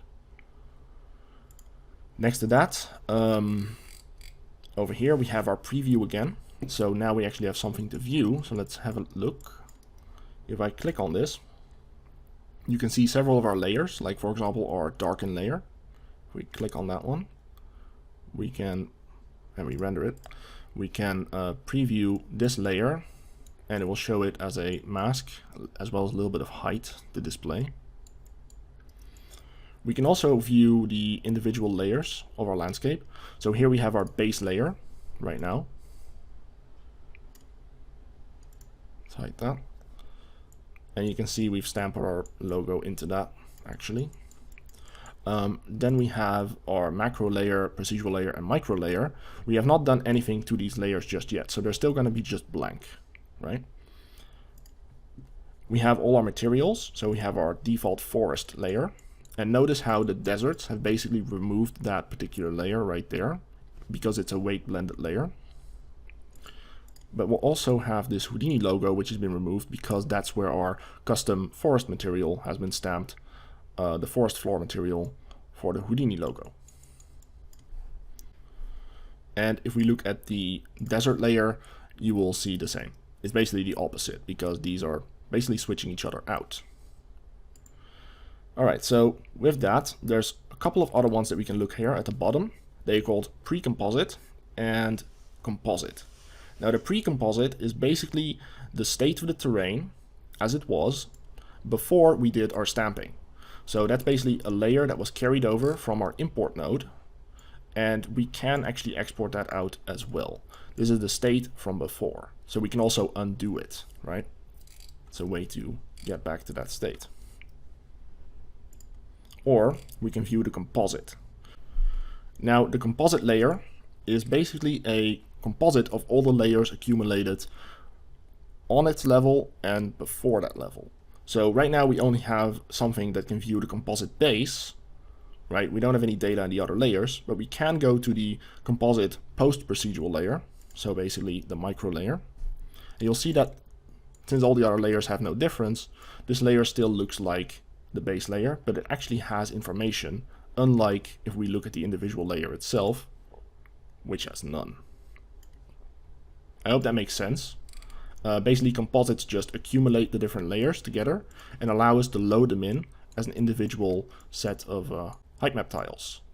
That can be pretty useful. Okay, so at this point, we're ready to render out this terrain. So let's go ahead and do that. Let's not waste too much time here. So over here we have the PDG configuration. This basically means that we can configure how the renderer is going to be distributed over different processes. So the PDG is the procedural dependency graph in Houdini. It allows us to render out tasks in batches. In this case, what we're going to do is I'm going to distribute it over, say, about 80 tiles per batch. And then I'm going to tell it can use up to 12 cores of my system. I have 16 cores on my PC. If you're not sure how many cores you have, you can keep it on the default 1/4 of your total cores. It will just be a lot slower. But in general, just keep it below your maximum cores. You don't want to completely bog down your PC. And then finally, the configuration for the tile output, we're going to keep at default. This is what we need for Unreal, so just leave that alone. And then we can tell it what tiles we actually want to render. Now at the moment, I would like to render out everything. But I want to render it out to the corresponding folders. So keep in mind what you have set here. I'm going to specify auto output to corresponding folders. And I want to output it to a folder that corresponds to our current project. Now in this case, this is the old workshop folder. I don't want to write to that. I want to write to my new folder, new map. So basically, if we look in our folder structure, over here we have our tiles. Then we have the example project, Massive Worlds Workshop, which contains all the layers for the example project. But we can also create our own folder here for our own project. So let's do that. Let's set this up. And then next we can specify which layers we want to render. At the moment, I just want to render out everything. Okay. Then next, what we can do is we can actually get a diagnostic of what the system is going to render out and where it's going to send it to before we actually go ahead and render our tiles out. So let's click on that first, and then we can click on Render Tiles. And by doing that, it should pop up the console, and it will tell you a pre-render diagnostic has been sent out. This is our render path right here. And these are the layers it's rendering. Now there are two types of layers. There are the default layers, the master layers. These are the ones we generally assign to Unreal. And there's the source layers, which are copies of the original data, usually as it came in from Unreal. So if we were to render out our layers on this node, it will default to the source layer instead. If I go ahead and click on diagnostic here,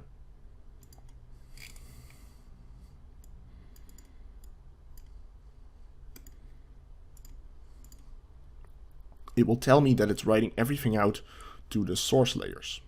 So this basically means we can create a backup or an initial state we can read out of our terrain before we did any procedural stamping.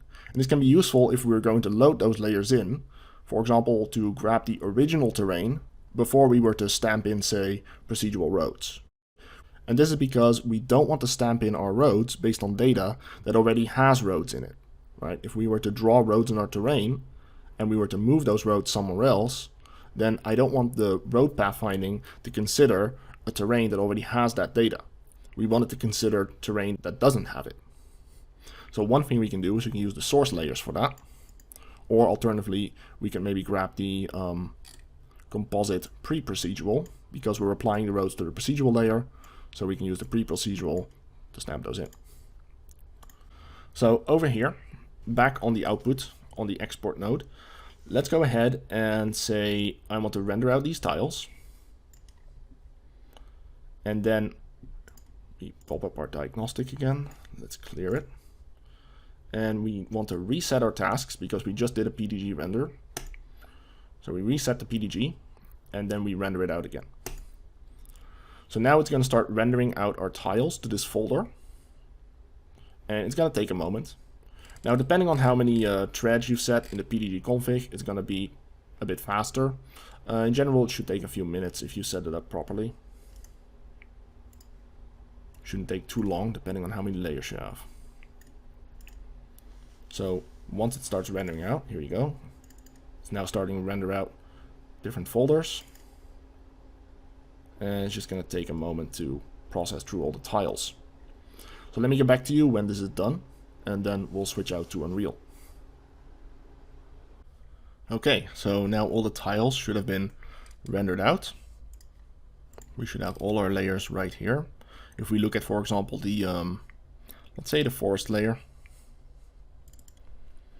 you can see here that we have quite a few tiles available and they have our different grayscale values.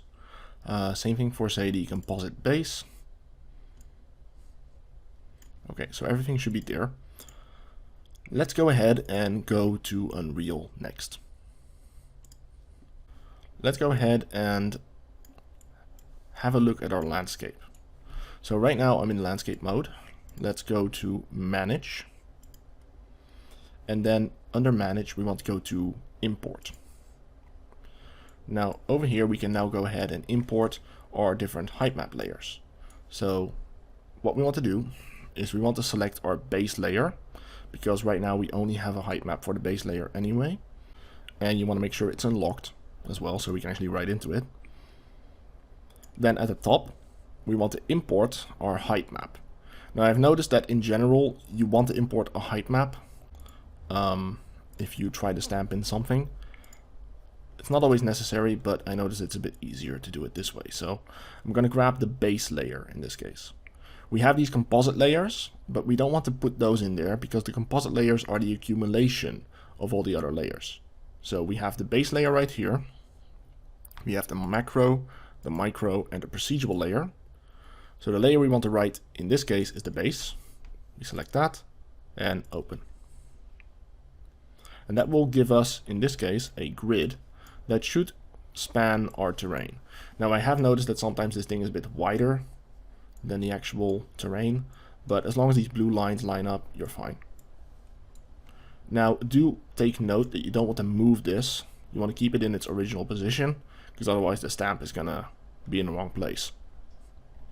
Next, if everything's set up properly and our tiles are not messed with, right? So don't start copying these, don't start adding new files in here. The size should be correct too, and you should get no warnings. Keep flip y-axis off, and then we want to start implementing our materials. Now, at the moment we only have a couple of materials available. So if we just quickly look at this, we want to enable the forest layer to stamp in. So I'm going to scroll down here, find auto forest, and apply that. We do the same thing with auto desert.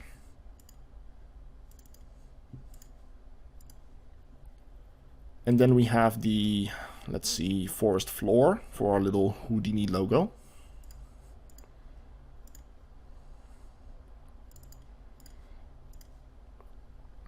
And then down here we have a couple of these layers. So we want to apply the darken layer. We do have that one as well. Let's see, darken. Right here. So we get all these. And then we have the remove auto snow.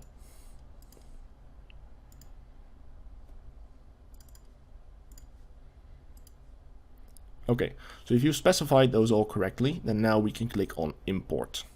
Now do note that depending on how much memory you have available on your system, if Houdini was already taxing your system, it might be a good idea to save your scene here and then just shut Houdini down just to free up some system memory. In my case, I should be fine. I have enough memory here, but just keep in mind how much memory your system has available, because a stamp does require a bit of memory to be performed. So we're going to click on import, make sure the base layer is selected, and click on import.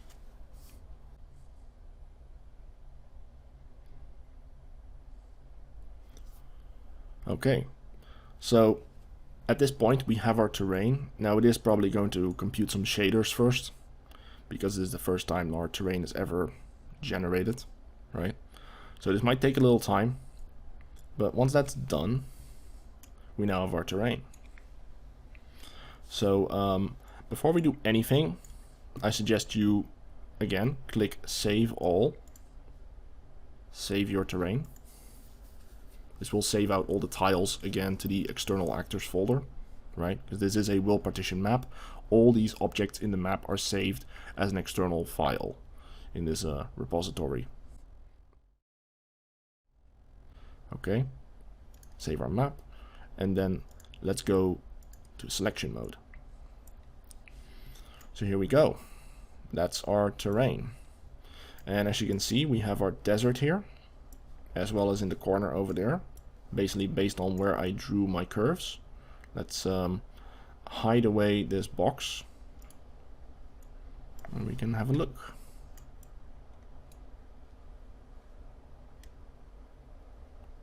That's quite fun.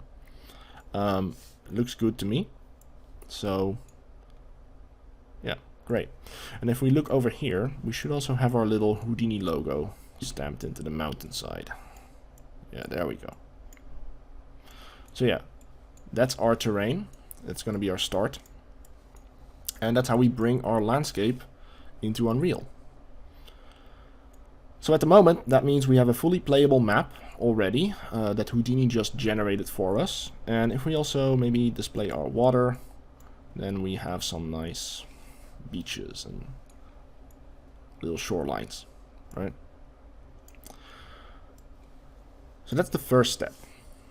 But next I would like to add some roads to this terrain, because just having this terrain isn't the final stage, right? We want to then edit it. We want to have a road, maybe go from here, go through this valley, go up into this area, maybe cross some mountains to this side. You know, let's do a little bit of road building. Let's get a little creative here. So to do that, we actually want to re-export our terrain again. Now I am working on an update so we can actually edit our terrain using the layers that were exported. But at the moment the process is like this. We have our Unreal terrain. We export that out using the extract node. We import that into Houdini using a pnet node. We then export it back out as tiles, and we can bring that back into Unreal. And then we can repeat the process, right? Eventually I want to have the ability to make the import node also load the tiles that the export node provided. But for now that's not yet an option, but that's in the works. So let's go ahead to the extract Unreal Landscape node again. Now our original data was blank. If you want, you can change the name of the file output here and then write it out to a new file, because otherwise it will erase the old one. Do as you want. In my case, I'm going to erase over it. I'm going to basically go to my folder here, and I'm going to overwrite this file. So let's go ahead and save this out again. To do this, click on recommit, assuming your Houdini engine is running, or alternatively you can rebuild the tool, but recommit should basically grab the landscape again. Again, this is going to lock up Unreal for just a moment, so I'll get back to you when it's done importing this. Okay, so it's almost done. And here we go. Let's see. Should be getting control back. Yeah, here we go. So now what we can do is we can again click export. So do that. And it's going to finish exporting it, and it's going to write it to this file in this case again. If you want to write it to another one, you just have to rename it right here. Okay, so now we have our terrain captured in this file. Let's go ahead and go back to Houdini. And now if we were to load in our terrain somewhere, let's go to this pnet node. Now I'm going to go to the top here and switch out my landscape file. In your case you probably don't have this file, so you want to go to this folder and then grab our new export. Grab the one with the large file size, because that one contains all the layers of our terrain. Alright, so if we grab this one, okay, so once it's imported that data, we should now be able to see it. Let's go ahead over here, and if we click on the landscape data, we get our information right here. We should have all these settings configured. Again, make sure that when you import your landscape information, you have this configured as well. So all your non-weight blended layers need to be set properly. You shouldn't have to do this all the time. If it's set once properly and you don't change your layers too much or at all, this should always stay configured. So that should be okay. Or you can just tag this off and then it won't update these settings. You do have to make sure this is set properly though. Next, again, make sure this file is specified properly. And then we can go down. And now if we click on our preview, we should be able to see all the information that was just brought out of Unreal. So again, we have our different material layers.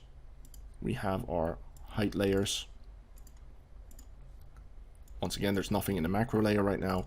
And we have our composite layers down here. Now at the moment this is being imported. So what I would like to do is create a snapshot of whatever this was and save it out to my tile folder as well. So I want to externalize all this data. We have our new map folder right there. And then inside of that we have our source folder. Now at the moment we only have our pre-composite layer. So this was the state of the terrain before we built our initial landscape, I would like to overwrite this, right? And I also want to store all the other layers like the materials in here as well, so I can sample them. So let's go ahead and go to our layers to render. I'm going to turn everything on in this case. Make sure our PDG is configured, so it's going to be nice and fast. And then let's write out a diagnostic again.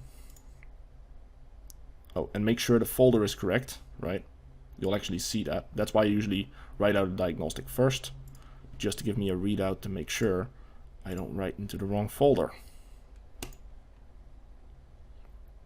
Let's go ahead and render that out as a pre-diagnostic. And it should tell me where it's going to put it. Okay, so tiles, workshop, new map. And it's going to render out all these tiles as source layers. Okay, so with this configured properly, now we can go ahead and render this out. I always recommend you double check, right? If it's already configured in your scene, you just have to click render, but before you do that, make sure you check. Let's go ahead and render this out again, and then I'll see you when it's done.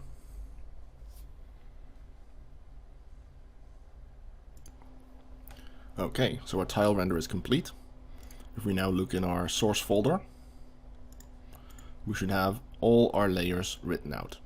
So like I said, our source folder is inside the master folder, which is inside our project folder for our tiles. So tiles, project, master folder, source folder.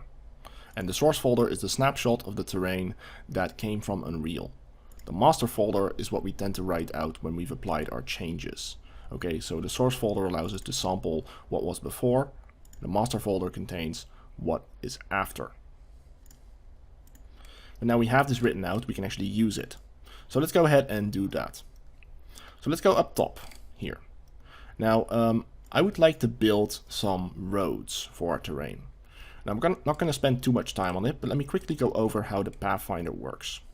So over here, I have a curve, okay? It's a simple curve that I've drawn out. And actually, I'm going to get rid of this. I'm going to drop in a new one. Let's reset it. And next, let's go ahead and use that curve to load some data. Now, the next node in our setup here is the load layers node. And the load layers node allows us to load layer information stored in the tile cache and then apply that to our input geometry. Or we can use it to create some height fields from them. Now in our case, what I want to do first is set up our master folder because it's currently not set properly. Let's go to the top.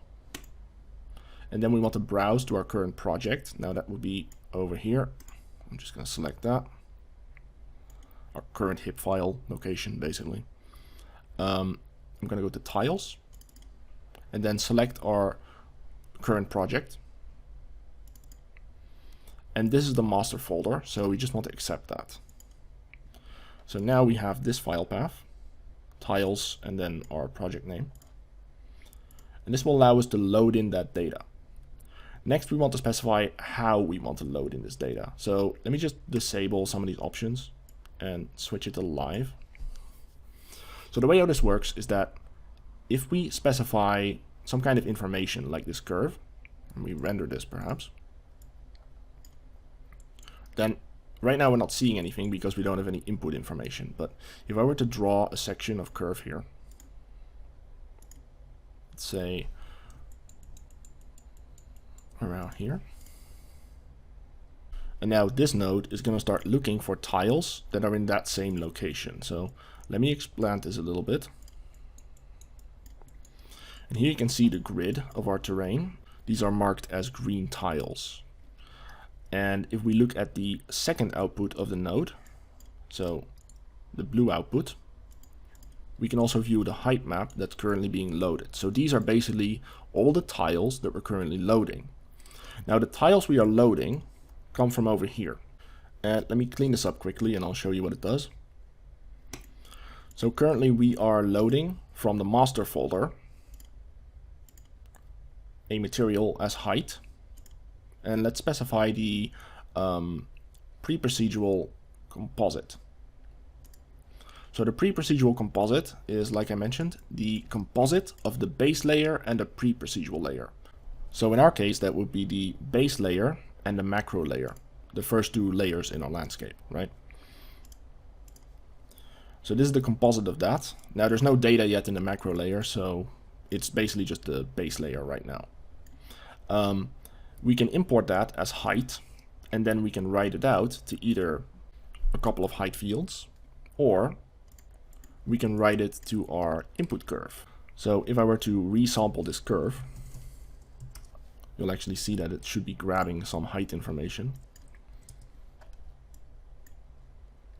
Give it a sec. There we go. So as you can see, it's actually grabbed the height of our terrain and it's remapping it to that curve. But we can also write attributes to that curve as well. So let's grab, for example, the darken information, right? Because the darken layer has a lot of noise in it, a lot of detail. So we can write that out. Now I want to write it out as an attribute, not as height. In general, you just want to write one thing to height, not multiple. And then we can specify what we want to write it out as. So we can say mask. So now we have a mask attribute inside this curve. And also it also tends to write out the slope information of the terrain at the same time. But what we care about here is the mask. So I can then visualize that with, say, a color node.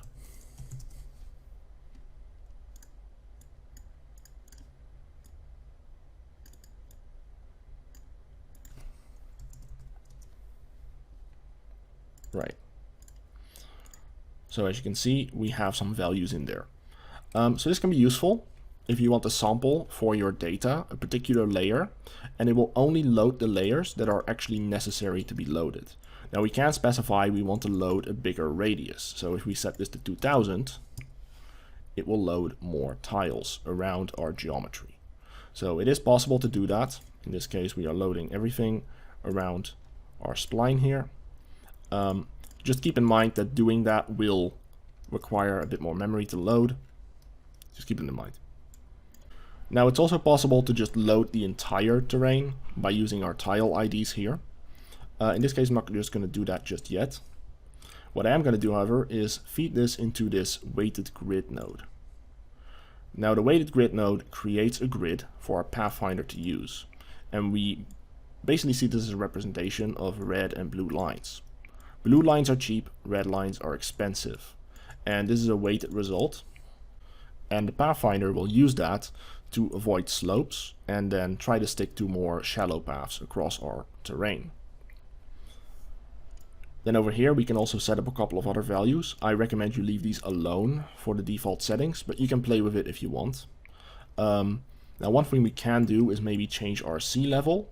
So depending on where our water is in our world, we can maybe prevent our grid from going below the water or too close to it. So if our water is at, say, 11,000, then we probably want to make sure that our grid doesn't go too high. So maybe we set this to 125. And this will give us a bit more grid space around the shorelines, right? This will keep the roads away from the shore, but it won't allow them to go into the water. Alright, so once we're happy with that, we can also save out this grid to a cache. We can use that to load it into our Pathfinder over here, into our cache-based Pathfinder, or just save it out to load it later. So we can go in here and then specify our current path for the cache, our project name, which in this case is called new map.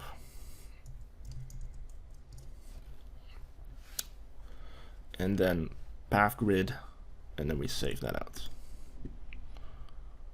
So this allows us to quickly save out a cache of this grid, and we can use that later. So you kind of see where I'm going with this. The entire tool set is based around caches, and then we can just grab it with other tools. So right now we have this grid right here, and we could use that for our Pathfinder later on. Let's go back and let's go over here. So we have our curve, And we can then configure that curve using this asset, the configure paths. Now, you can specify for individual groups how you want it to be configured. I'm just going to clear this right now. And we want to maybe set a particular path to, say, be a ground type. Set the priority based on how they should composite later on, if they ever cross one another. We can set the width of the path. This is all basically just primitive attributes that we can feed through the Pathfinder and then feed to other systems below. So let's say we use this. Now the main settings here that are important are the magnetize value and the turning rigidity. If we have multiple paths, magnetize means that newer paths will snap to existing paths. They will magnetize to it. On the other hand, rigidity prevents the path from making too many turns. If the turning rigidity is really high, then it will make the Pathfinder go straighter and probably prefer steeper slopes. If it's really low, 0.5, then it will make more turns. Okay, so let's use this, and then we can feed that to our Pathfinder. So we have our grid here, and then we have our Pathfinder over here.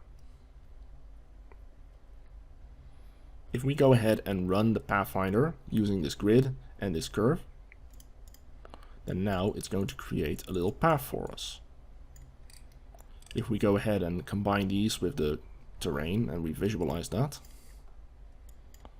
now you can see it's following the terrain and it's trying to path over it, and it's going to zigzag up these slopes to get from point A to B as best as it can. So this is a very simple setup. You can use that as a pathfinding system. Alternatively, let's say we change our setups here. We go to a turning rigidity of 0.5. Then it should turn these roads into something a bit more snaky. If we set it much higher, then it will create much straighter paths.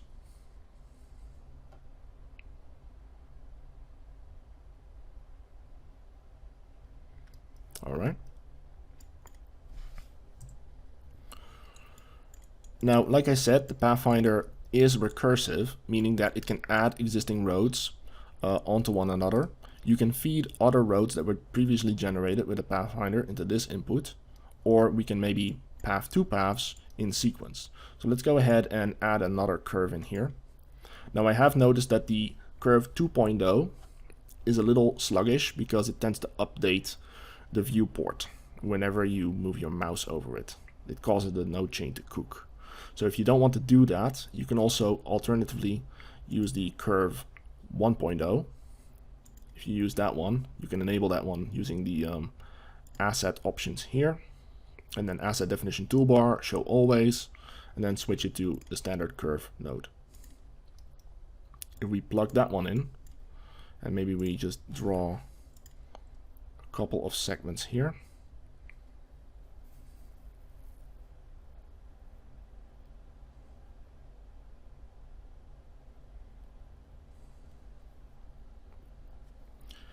Now note how it's a bit sluggish to update this, and that's simply because our tool is currently updating everything live. What we could potentially do is lock down our grid. So if we go over here to the load layers node, we can tell it to stash our grid. If we enable this, then at this point our grid will be stashed. It will stash out the tiles that it needs to load, and as long as we don't press this button here or change any of these settings, our grid will remain. And even if we update this curve, at least our layers won't be reloaded. So we can use this if we want to have an interactive interface, but we don't want to have it constantly recompute. So now let's just finish this up. Let's go ahead and maybe add one more path.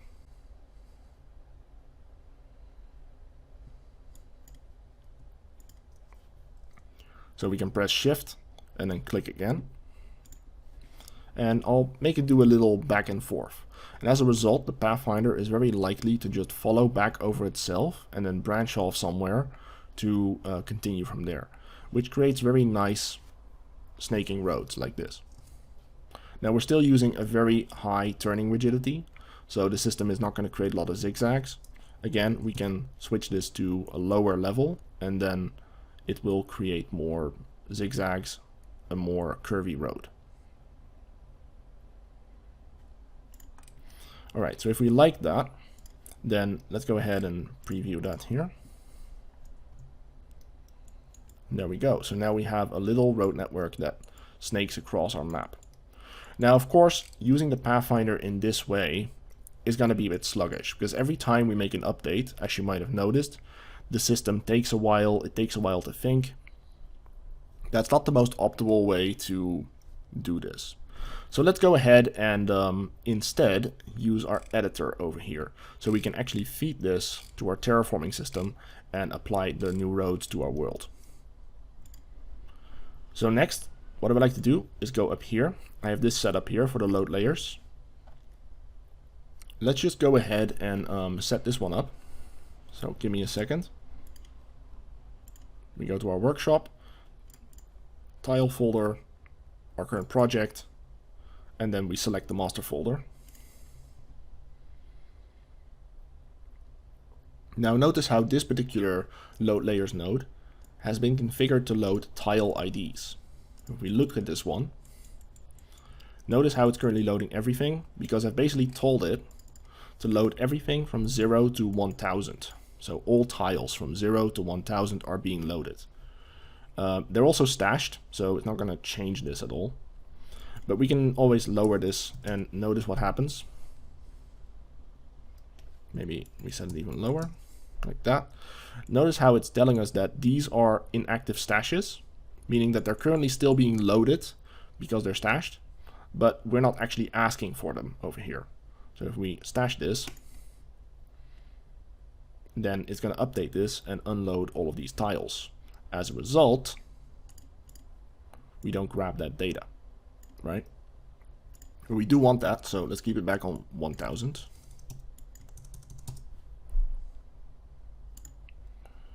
And this should load everything.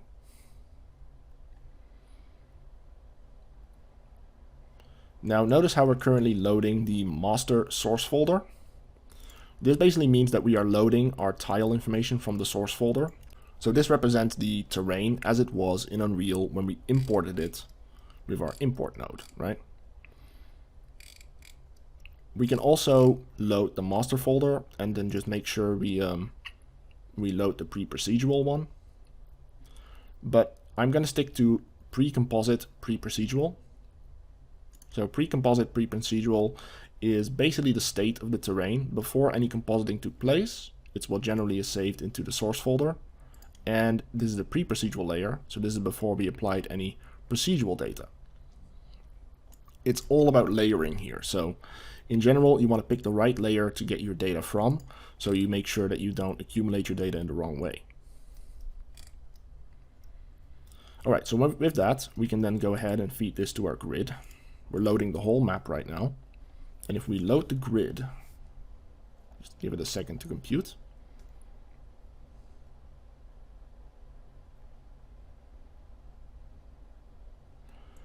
Then let's make sure our height for the grid is set correctly. So once again, I'm going to use 125. Keep all the settings the same. And just for simplicity, I'm going to also export out this again as a file. So let's make sure we save it out to the correct folder.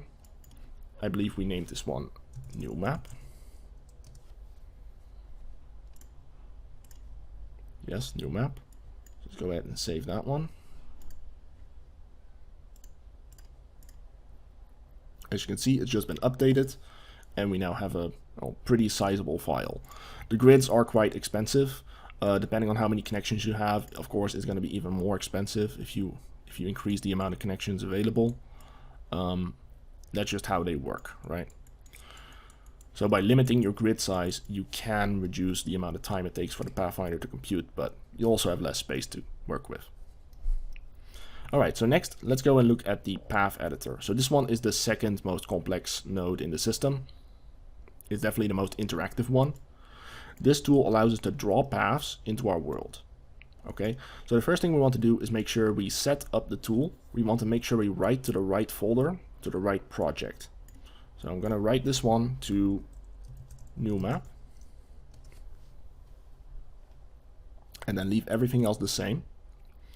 It is going to write out console warnings, which means that whenever we save something, it's going to pop up the console for us. Like in this case, it's already telling us it's reloading the cache. If you don't want those warnings, you can disable this. We have a certain amount of undos available, and we have a curve node that we need. So in this case, I have a curve node plugged in, so I'm not going to have to click this button again. This one will create one for you. Then next to that, let's go to the node. So right now we are loading our grid into the node using this input. And as a result, we have a representation of our terrain because this terrain is actually being loaded. It's being generated based on the grid. That's why these holes exist, because there's no grid there, right? That's where our lakes are. Now, if we want to, we can also use our stash file as well. So at the moment, we are loading our grid from the asset input. We can also regenerate our grid internally using this option if we only have tile information available. So we basically have this setup here inside the node as well. Or we can load our cache file from here. So let's do that. If you've exported it out correctly, nothing should change because this is now basically just loading it from this file.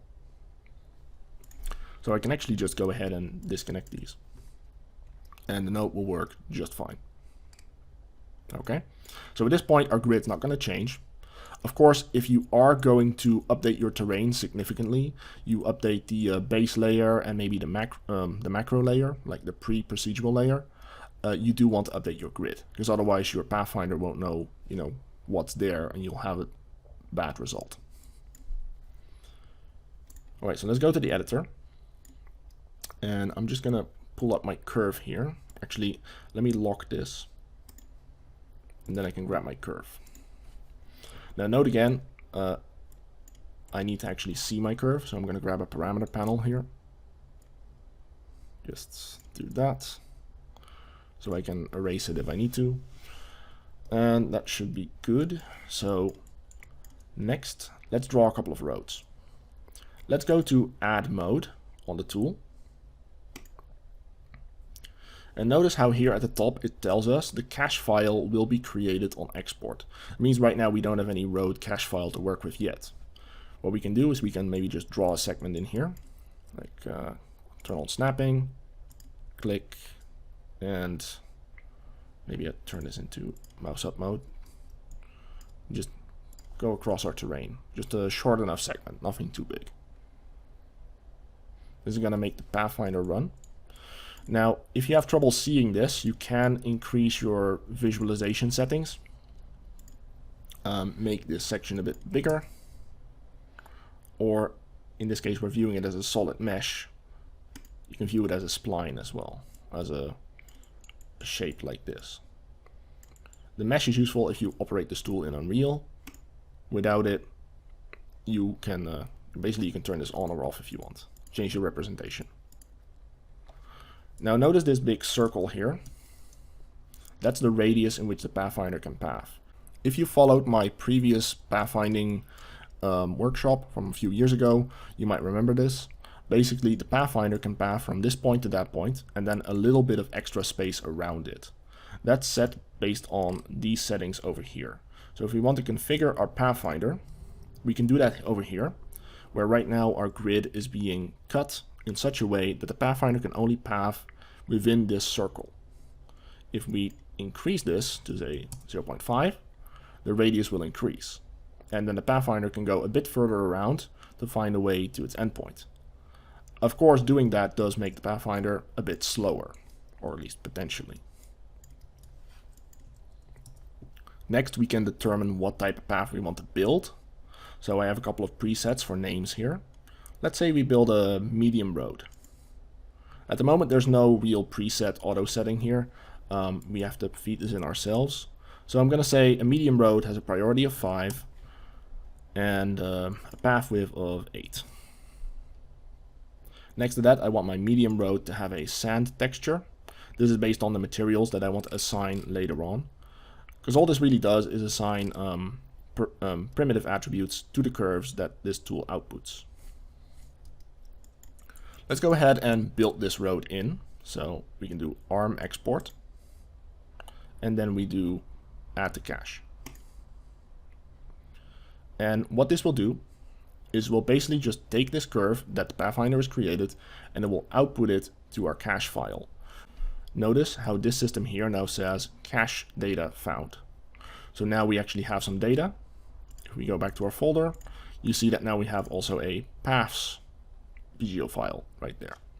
So that's our cache file for these paths. So if we want to, we can then continue pathfinding these roads out, right? Maybe we expand our road network just a bit. I'm going to go from this point to that point, let it find its way. Okay, let's say we like that, and then add that to the cache. So we can gradually build out our path network on our terrain. Now the Pathfinder is a little bit stubborn.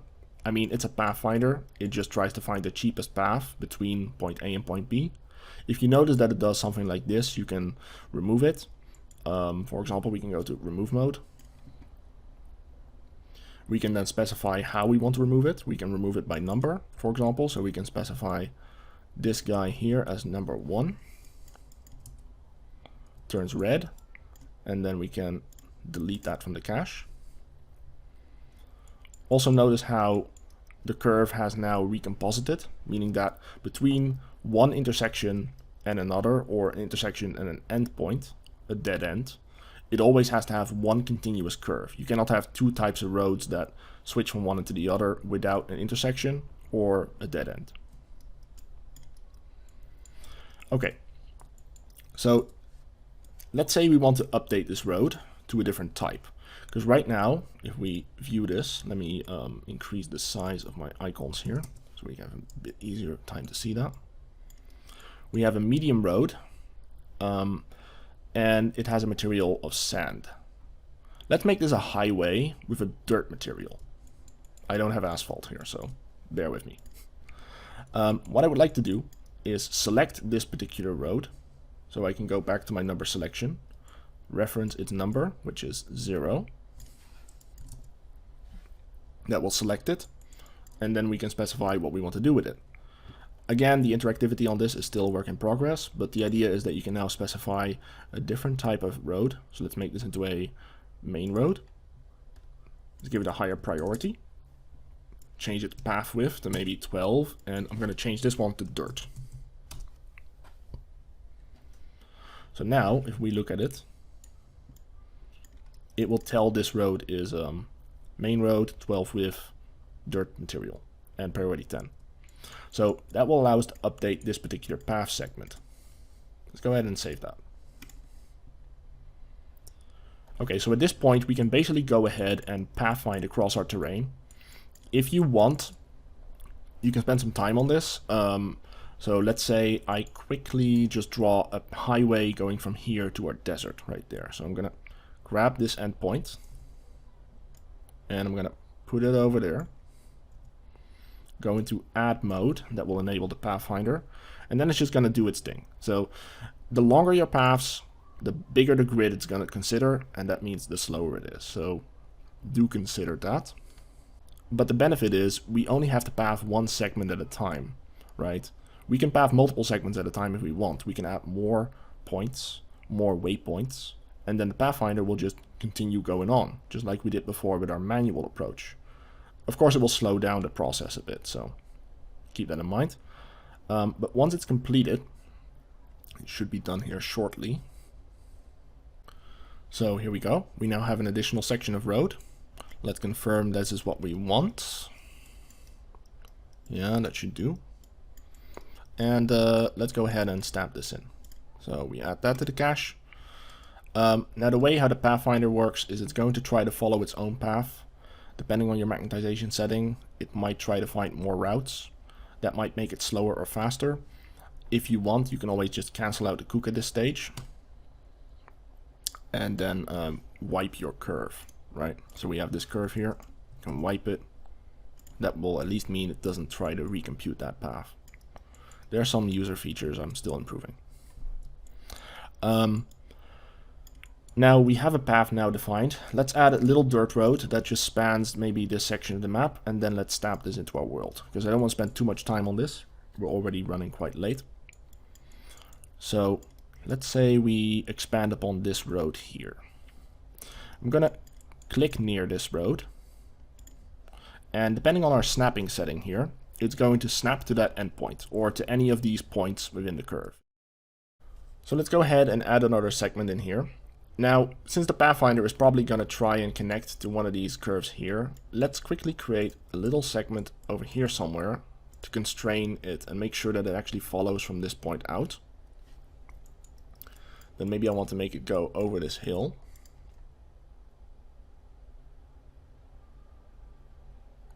And as you increase the amount of paths, it is going to cost just a bit more to compute, right? And then we can make it go down the valley. Maybe up to here.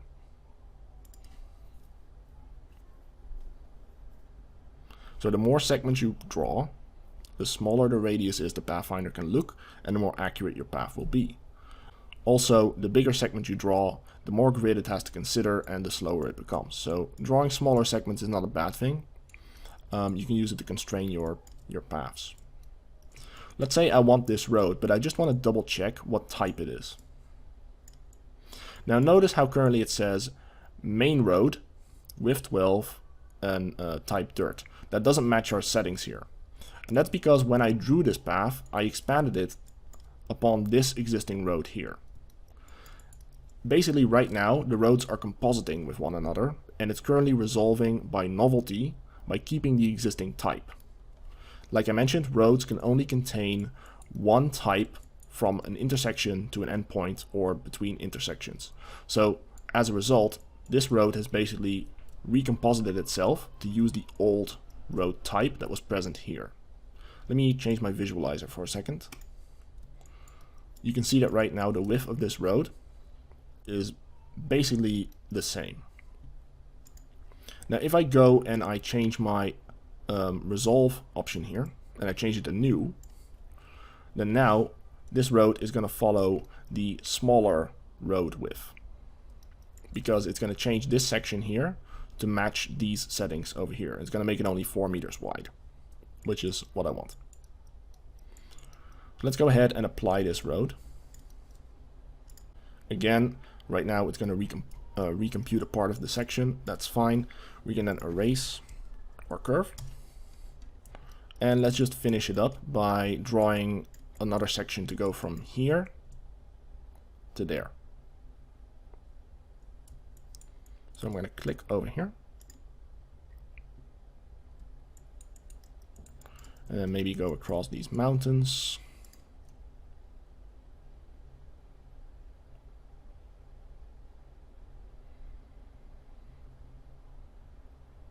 Of course, nothing prevents you from actually writing out your roads as they are to the cache. So you can always just click on add to cache and then build segment after segment. Just keep in mind that if you write really small sections, you might be forcing the Pathfinder to take a path that it might not have picked if you just gave it free rein. So let's go ahead and make it path up to that road there, finish the circuit, and then we should be good to go.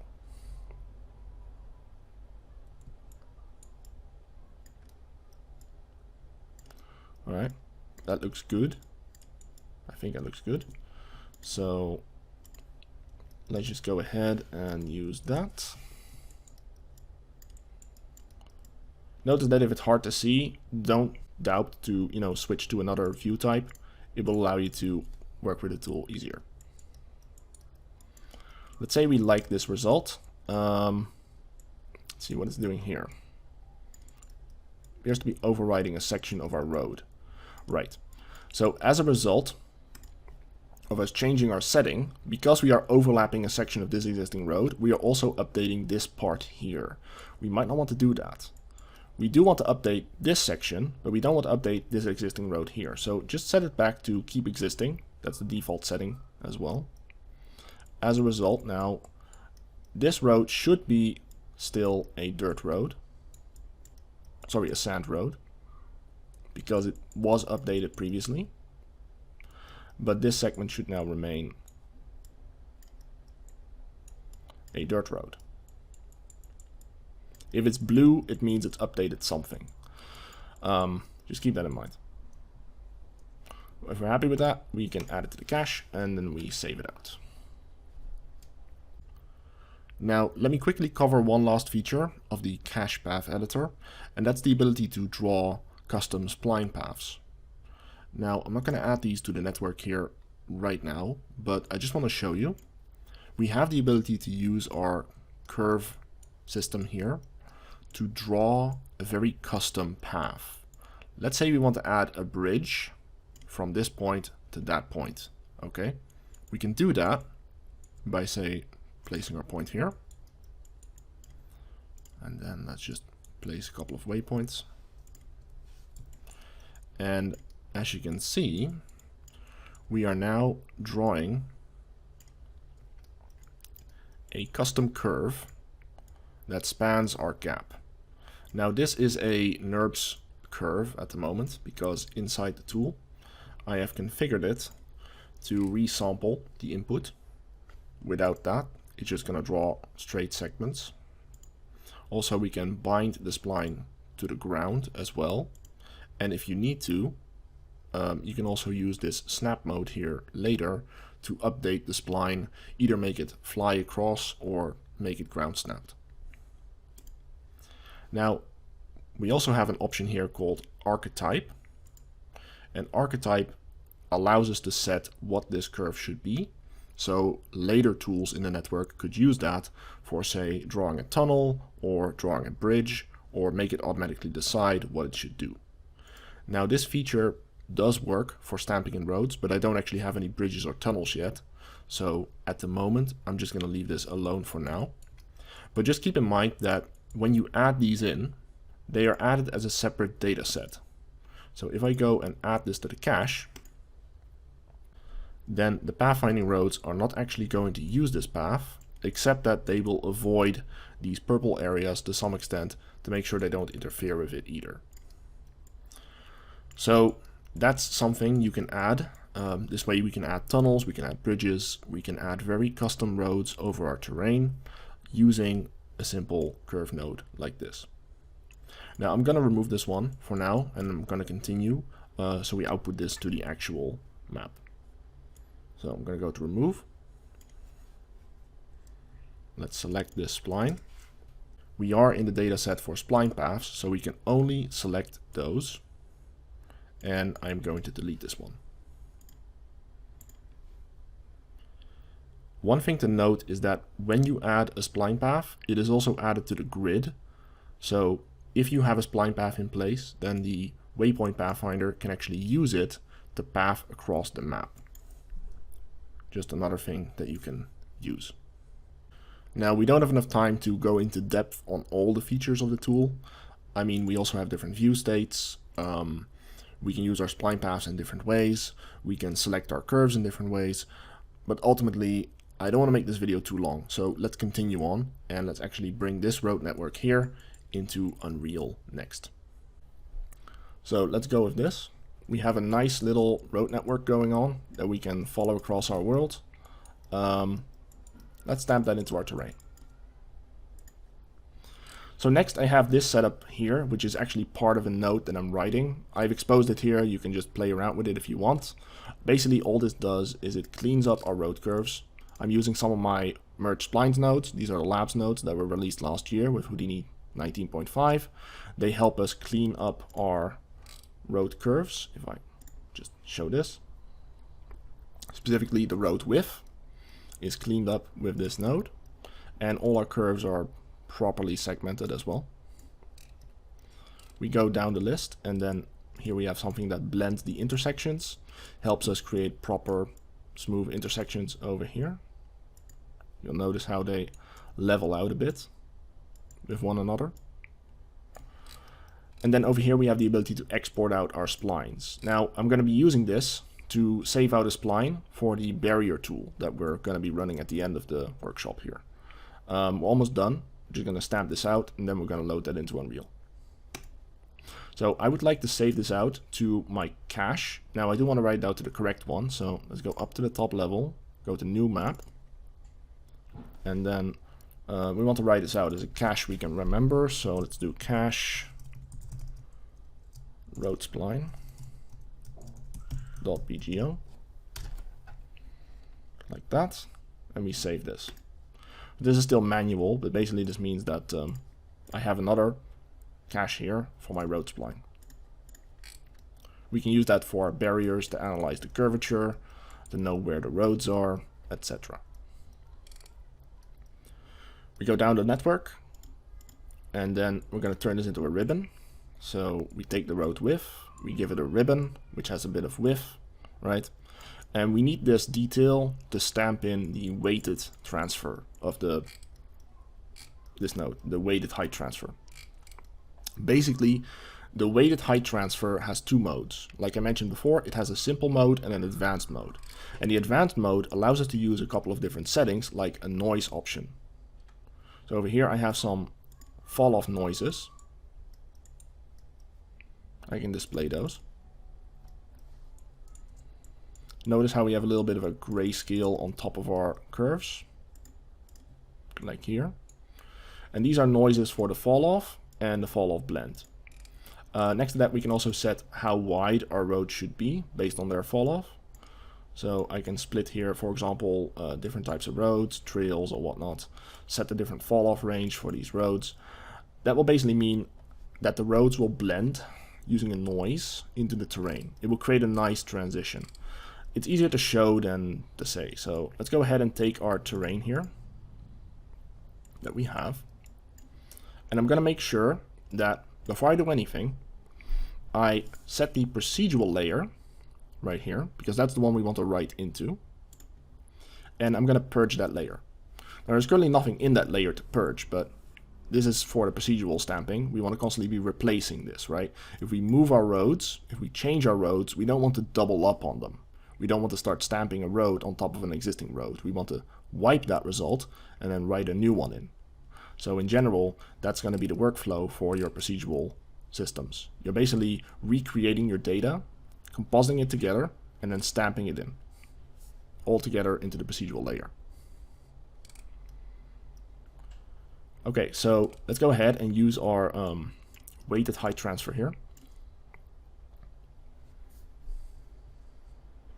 It's always a good idea, by the way, to keep an eye on your memory levels. Like I said, if you don't have enough memory or you make too big a map, maybe shut down Unreal in the process or switch between Houdini and Unreal. Just a tip. Alright, so here we have the weighted height transfer, and it's done its thing. And it's basically taken our road ribbon we generated over here, and it's stamped it into the terrain. Now notice how we have this slight fall off on the edges. This is a weighted fall off, meaning that it does a pretty good job of transitioning and keeping a nice smooth road deck, just to make sure that we don't get some artifacts. If I were to transition this with, say, a standard simple fall off transfer, we would get some weird noise going on in this area where the roads intersect. And that's simply because it wouldn't know which road to prefer when they overlap, especially, and then it will look pretty bad. So I'll quickly show this. It's not the worst in this case, but yeah, here you can see it. This is a good example. Notice how it doesn't know which road to pick, and this just becomes a sheer cliff. There is a fall off going on out here when there's no conflict between our different roads, but when these roads are conflicting with one another, like there, there, and there, we just get a really bad harsh transition because there's no blending between them. That's what the weighted fall off transfer is about. If we enable that, they start to blend together and it becomes a lot more nice looking, a lot more smooth, okay? You do want to control your fall offs, which is what this mask is about. This is the representation of the fall off written out as a mask. And then we can control what type of fall off we want to use depending on the situation. I'm not going to go into all the settings here because it will take a bit of time. I'm currently using the most advanced setup here as well. But basically we have 3 types of fall-offs right now with 2 variations for each. So we have the standard fall-off around, say, level areas of the terrain, maybe around here. Then we have a fall-off for cliffs that are downwards, and we have a fall-off for upward cliffs. And this creates a bit of noise, a little bit of randomization, and it just generally looks nicer. Okay? Alright, so with that, we now have this stamped, and if we were to apply this to our export, it will be stamped into our terrain.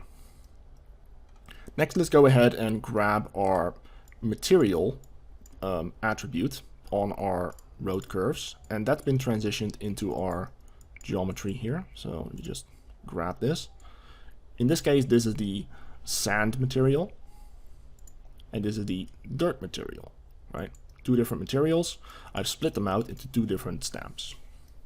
I use my little setup here for transitioning it back to the height field as a mask, and then we can stamp it using a blended material transfer into the roads. So the first one I'm transferring here is the sand. So over here I have the sand layer. I'm stamping that first. Okay, there we go. So now we have our road visible over here. But I would also like to make sure that if the sand goes through, say, the snowy mountain areas, I want to fade it out and I want to replace it a bit with some snow. So I can then take my stamp here, create a new mask for it. Let's say we go over here to this snowy area in the mountains. We have this very faded section, this very faded stamp, and we're going to apply that to overlay on top of our sandy roads. So this one is set to stamp max, right? We're stamping at 0.99 precision, so we don't erase the layers below completely. And then we're going to stamp that in. And that's going to apply just a little bit of snow on top of our sand in the areas where there are snowy mountains. You can art direct this basically. Then let's go ahead and maybe add a bit of dirt to our dirt roads. Now in this case I'm going to stamp a different material. I'm not going to stamp a weighted material. I'm going to stamp a non-weighted material. That's basically the non-weighted procedural dirt road. Now inside my landscape material that I created, I added a layer that will sit on top of all the other layers. That is the procedural dirt road. This one is independent from all the other weighted layers, and as a result, if we stamp this in, we can then erase it or place more of it, but it will keep all the other layers below it intact. It's not going to change their weighting at all. As long as we set that up properly within the import node, if you remember, over here, it will not change the weighting of these guys and just stamp on top of everything, like a layer on top of everything. Just as an example to show you that we can do this type of stamping in different ways. So I'm going to stamp that one in. I'm going to stamp it in as a procedural dirt road. Again, you can just use the drop down to pick up whatever material you want to stamp and then set the type. And then we're just going to do a couple of other options here, like remove all the grass. So this one is specifically for the grass spawning. I want to remove all the grass that might be near my roads, just in case there is just a little bit of material layer underneath there for the standard layer that will spawn grass. I want to remove that. This layer here is another non-blended layer that will remove the foliage spawning underneath the roads. And then the last one here is I want to remove some of that darkening we did just around the roads as well. Now, because material layers don't use edit layers, this is destructive. So previously when we created this, right, when we created the darken mask, and this creates some nice effects into the terrain, specifically in the deserts actually, we can actually see that around here, around the hills. Now let me hide this thing again so we know that shadow. You can see that we have this tiny amount of darkening in these grooves, and there's also some nice patches of darkening around the mountains. That's from my previous stamp when we created our terrain. In this case, I'm going to override that. and I'm not going to be able to get it back. Now I am working on a workflow to be able to undo any procedural stamping and then reapply it, but that's not complete yet. So at the moment, if we do this, we are going to erase that part of the darkened material, and you do have to keep that in mind. It might be a good idea to keep a backup of this layer around so you can always restore it if you need to. Just my 2 cents. Alright, so with that, let's go ahead and write this out, bring it into Unreal, and then let's wrap up this workshop, because we're almost done. I know this is quite a long one, but I hope you find it interesting. So let's go back over here, and I'm just going to close these, get them out of my way. And we can actually preview, again, our layers. So again, if I can maybe have a look at the auto forest layer. Notice how now it's actually stamped into that layer, or rather removed from it, our road. But it has not removed that procedural road, because that one wasn't changing the weight blending at all. Likewise, our desert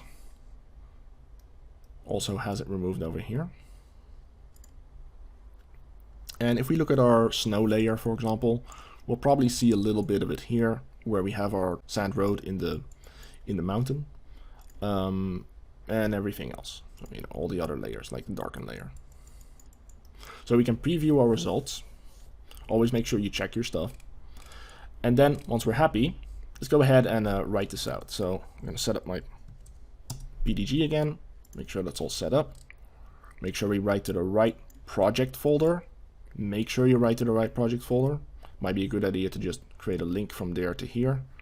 Make sure we don't accidentally write to the wrong project. Like so.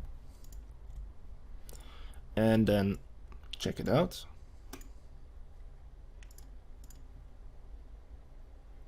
So it's going to tell us we are going to write to the right folder. We're going to write all these layers. At the moment, we're going to write every layer, including the base layer. If you don't want that, you can also say, I only want to write all the affected edit layers. If you do that instead, let's reset, re-render. Then now it's only going to write out the procedural and the micro layer. This is in case you don't want to update that base layer that we have. Might be a good safety, right? We're not changing anything about the base layer right now, but we also don't need to update it either. So let's just keep that in mind. We want to write out new composites as well. So this will grab all of our composites, update those, and then we render.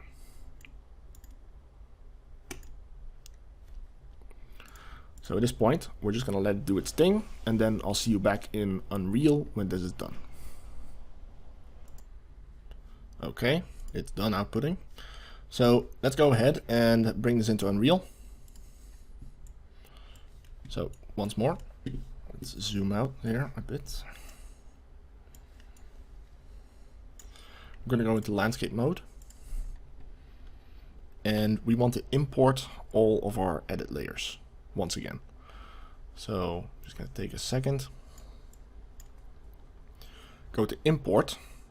And the first thing I want to import is my procedural changes. Now, we can do that by locking our base layer. Make sure we don't select that one by accident. Then unlock our procedural layer. Go to our height map import. And then we want to specify our procedural layer. So the layer that we named procedural layer in here. Let's specify that one. Double check and import.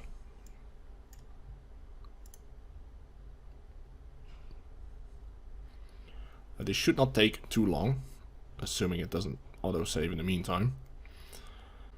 So now, if we zoom in a bit, we should be seeing some procedural terraforming on our terrain.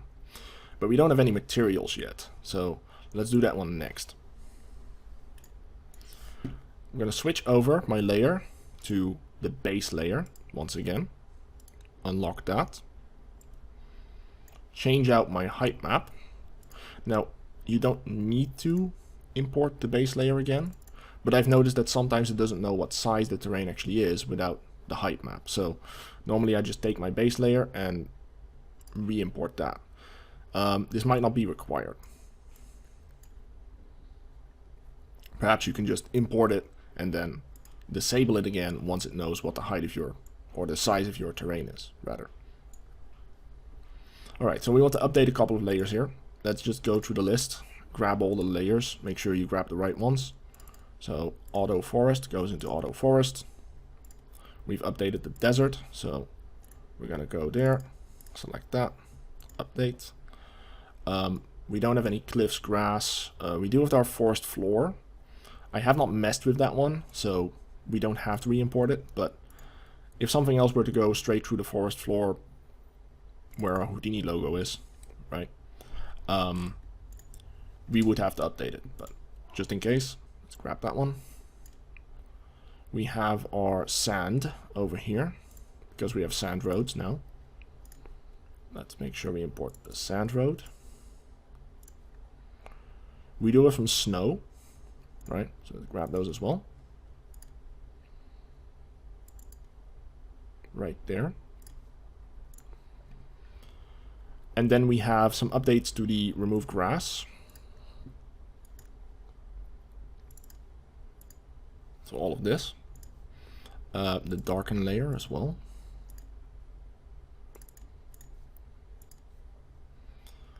Then let's grab the procedural dirt road, which is the, again, procedural non-weighted material for dirt roads.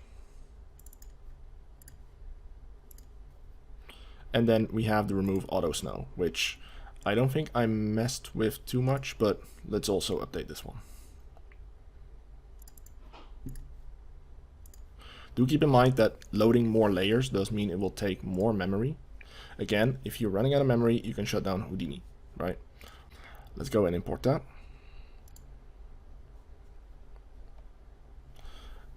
Again, it's a good idea to actually check, double check you write it to the right layer.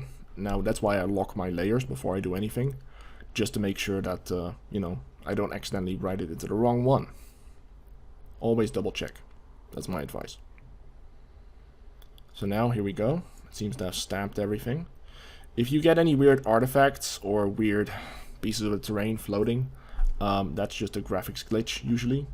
Unless the stamping ran out of memory, in which case you'll have to restamp it. Because this does take a bit of memory. And if we go up to full, it will start writing into your SSD or your hard drive, and that can cause some issues.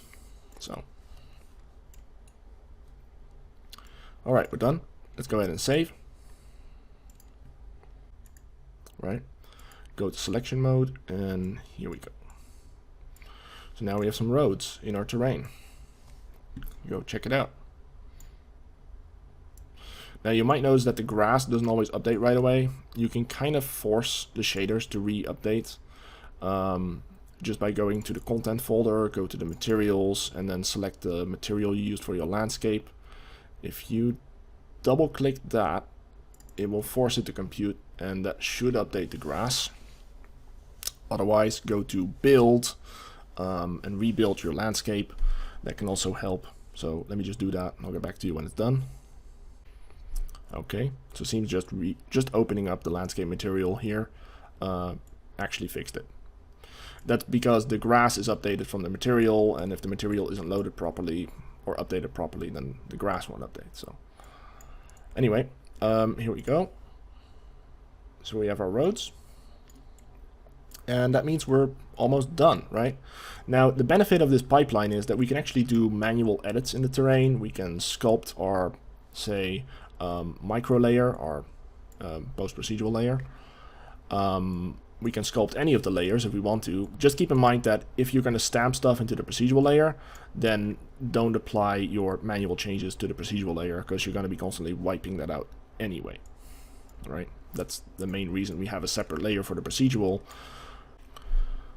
just to make sure that we have a separate layer that doesn't interfere with other manual work. Yeah, overall this is looking quite nice. So here we go into our desert area. And I mean, a lot of this texture work is just the auto material, but we do have some of our you know, custom stuff as well. The roads, of course. I find that having a good auto material actually makes quite a lot of difference. There's a little bit of snow on these roads, but I guess the road just didn't go quite high enough to really layer well. Anyway. Yeah, so that's pretty cool. Right, so we're almost done. So at this point, let's just add in the last little bit. This is pretty simple. Remember how we output our cache before for our road splines? Well, we can actually grab that with our road barrier tool and instantiate a couple of meshes along the roads. So let's do that. Let's go to our HDA folder. It's going to go up here. Let's go ahead and grab our barrier instance here. And this one is old, so I'm going to delete it. Go down to our HDA folder again. Reinstantiate this one at the origin. It's kind of important that this tool is at the center of the world. Because it spans the entire world in this case. And then over here in its settings, we need to change a couple things. So the first thing we want to do is specify the location of the road spline. So I'm going to browse for that. Let's go to our project here, go to our cache, new map, road spline. And then we want to specify the tile folder. Now in this case, this tile folder is the old one. We want to specify the new one, because this is going to build these roads as if they were part of the other example map. So I'm going to go over again and grab my file path. So we have our current project folder. Let's browse for the landscape tile master folder. Select our current project and select that. And assuming this updates properly, we should now have some barriers being spawned along our roads. So let's give it a second to update and we'll see. Okay, it seems to have updated correctly. In general, I find using the dots is the most secure way of getting this to update properly. And then we just need to find somewhere where it would spawn barriers. So in general, that should be around a cliff in a corner, right, like here. Now at the moment, I don't have any meshes loaded properly, so we can go down here to the bottom. I have some meshes in the Megascans folder. Go to 3D assets. We have these barriers here. The first one. Let's drag that into the top barrier A asset. And that should instantiate those. And we can maybe tweak these values a bit, make them a bit shorter. Now, like I said, this asset is originally made for a different asset, so might not be quite right. But we are instantiating some of these barriers. Now we can also scale them up if we want to, maybe make them 50% bigger. Make this a bit larger so we can see. As you can see now, they are next to the road and on top of the ground. Because it's loading the height map, it's loading the tiles, and it's loading that road curve that's right here and offsetting these barriers accordingly. It's going to scan the height map, find out where there's a cliff, and then it's going to place these barriers. And it's pretty much automatic. Let's also drop in the other asset here, over there. I know this one is quite small, so let's say 2 meters. And then let's find some of those. Should be around here somewhere. There we go. Maybe 1.5, 1.4. Something like that. Okay. Alright. So at this point, we're pretty much done. I mean, we can just go ahead and save everything. Save that. And play. That's a fully procedural world. And we can always go back to Houdini, add more roads, replace these roads, and so forth. Okay, so looks like we do have a little bit of an issue. I need to rebuild my grass material. So before I did anything, I quickly made sure I had my entire region loaded. And Also, I rebuilt my grass maps just now, just to make sure that my grass will spawn properly. I resaved everything, and let's try to click play.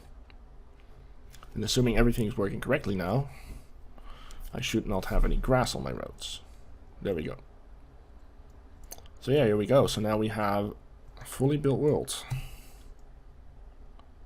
And we can go ahead and play in it.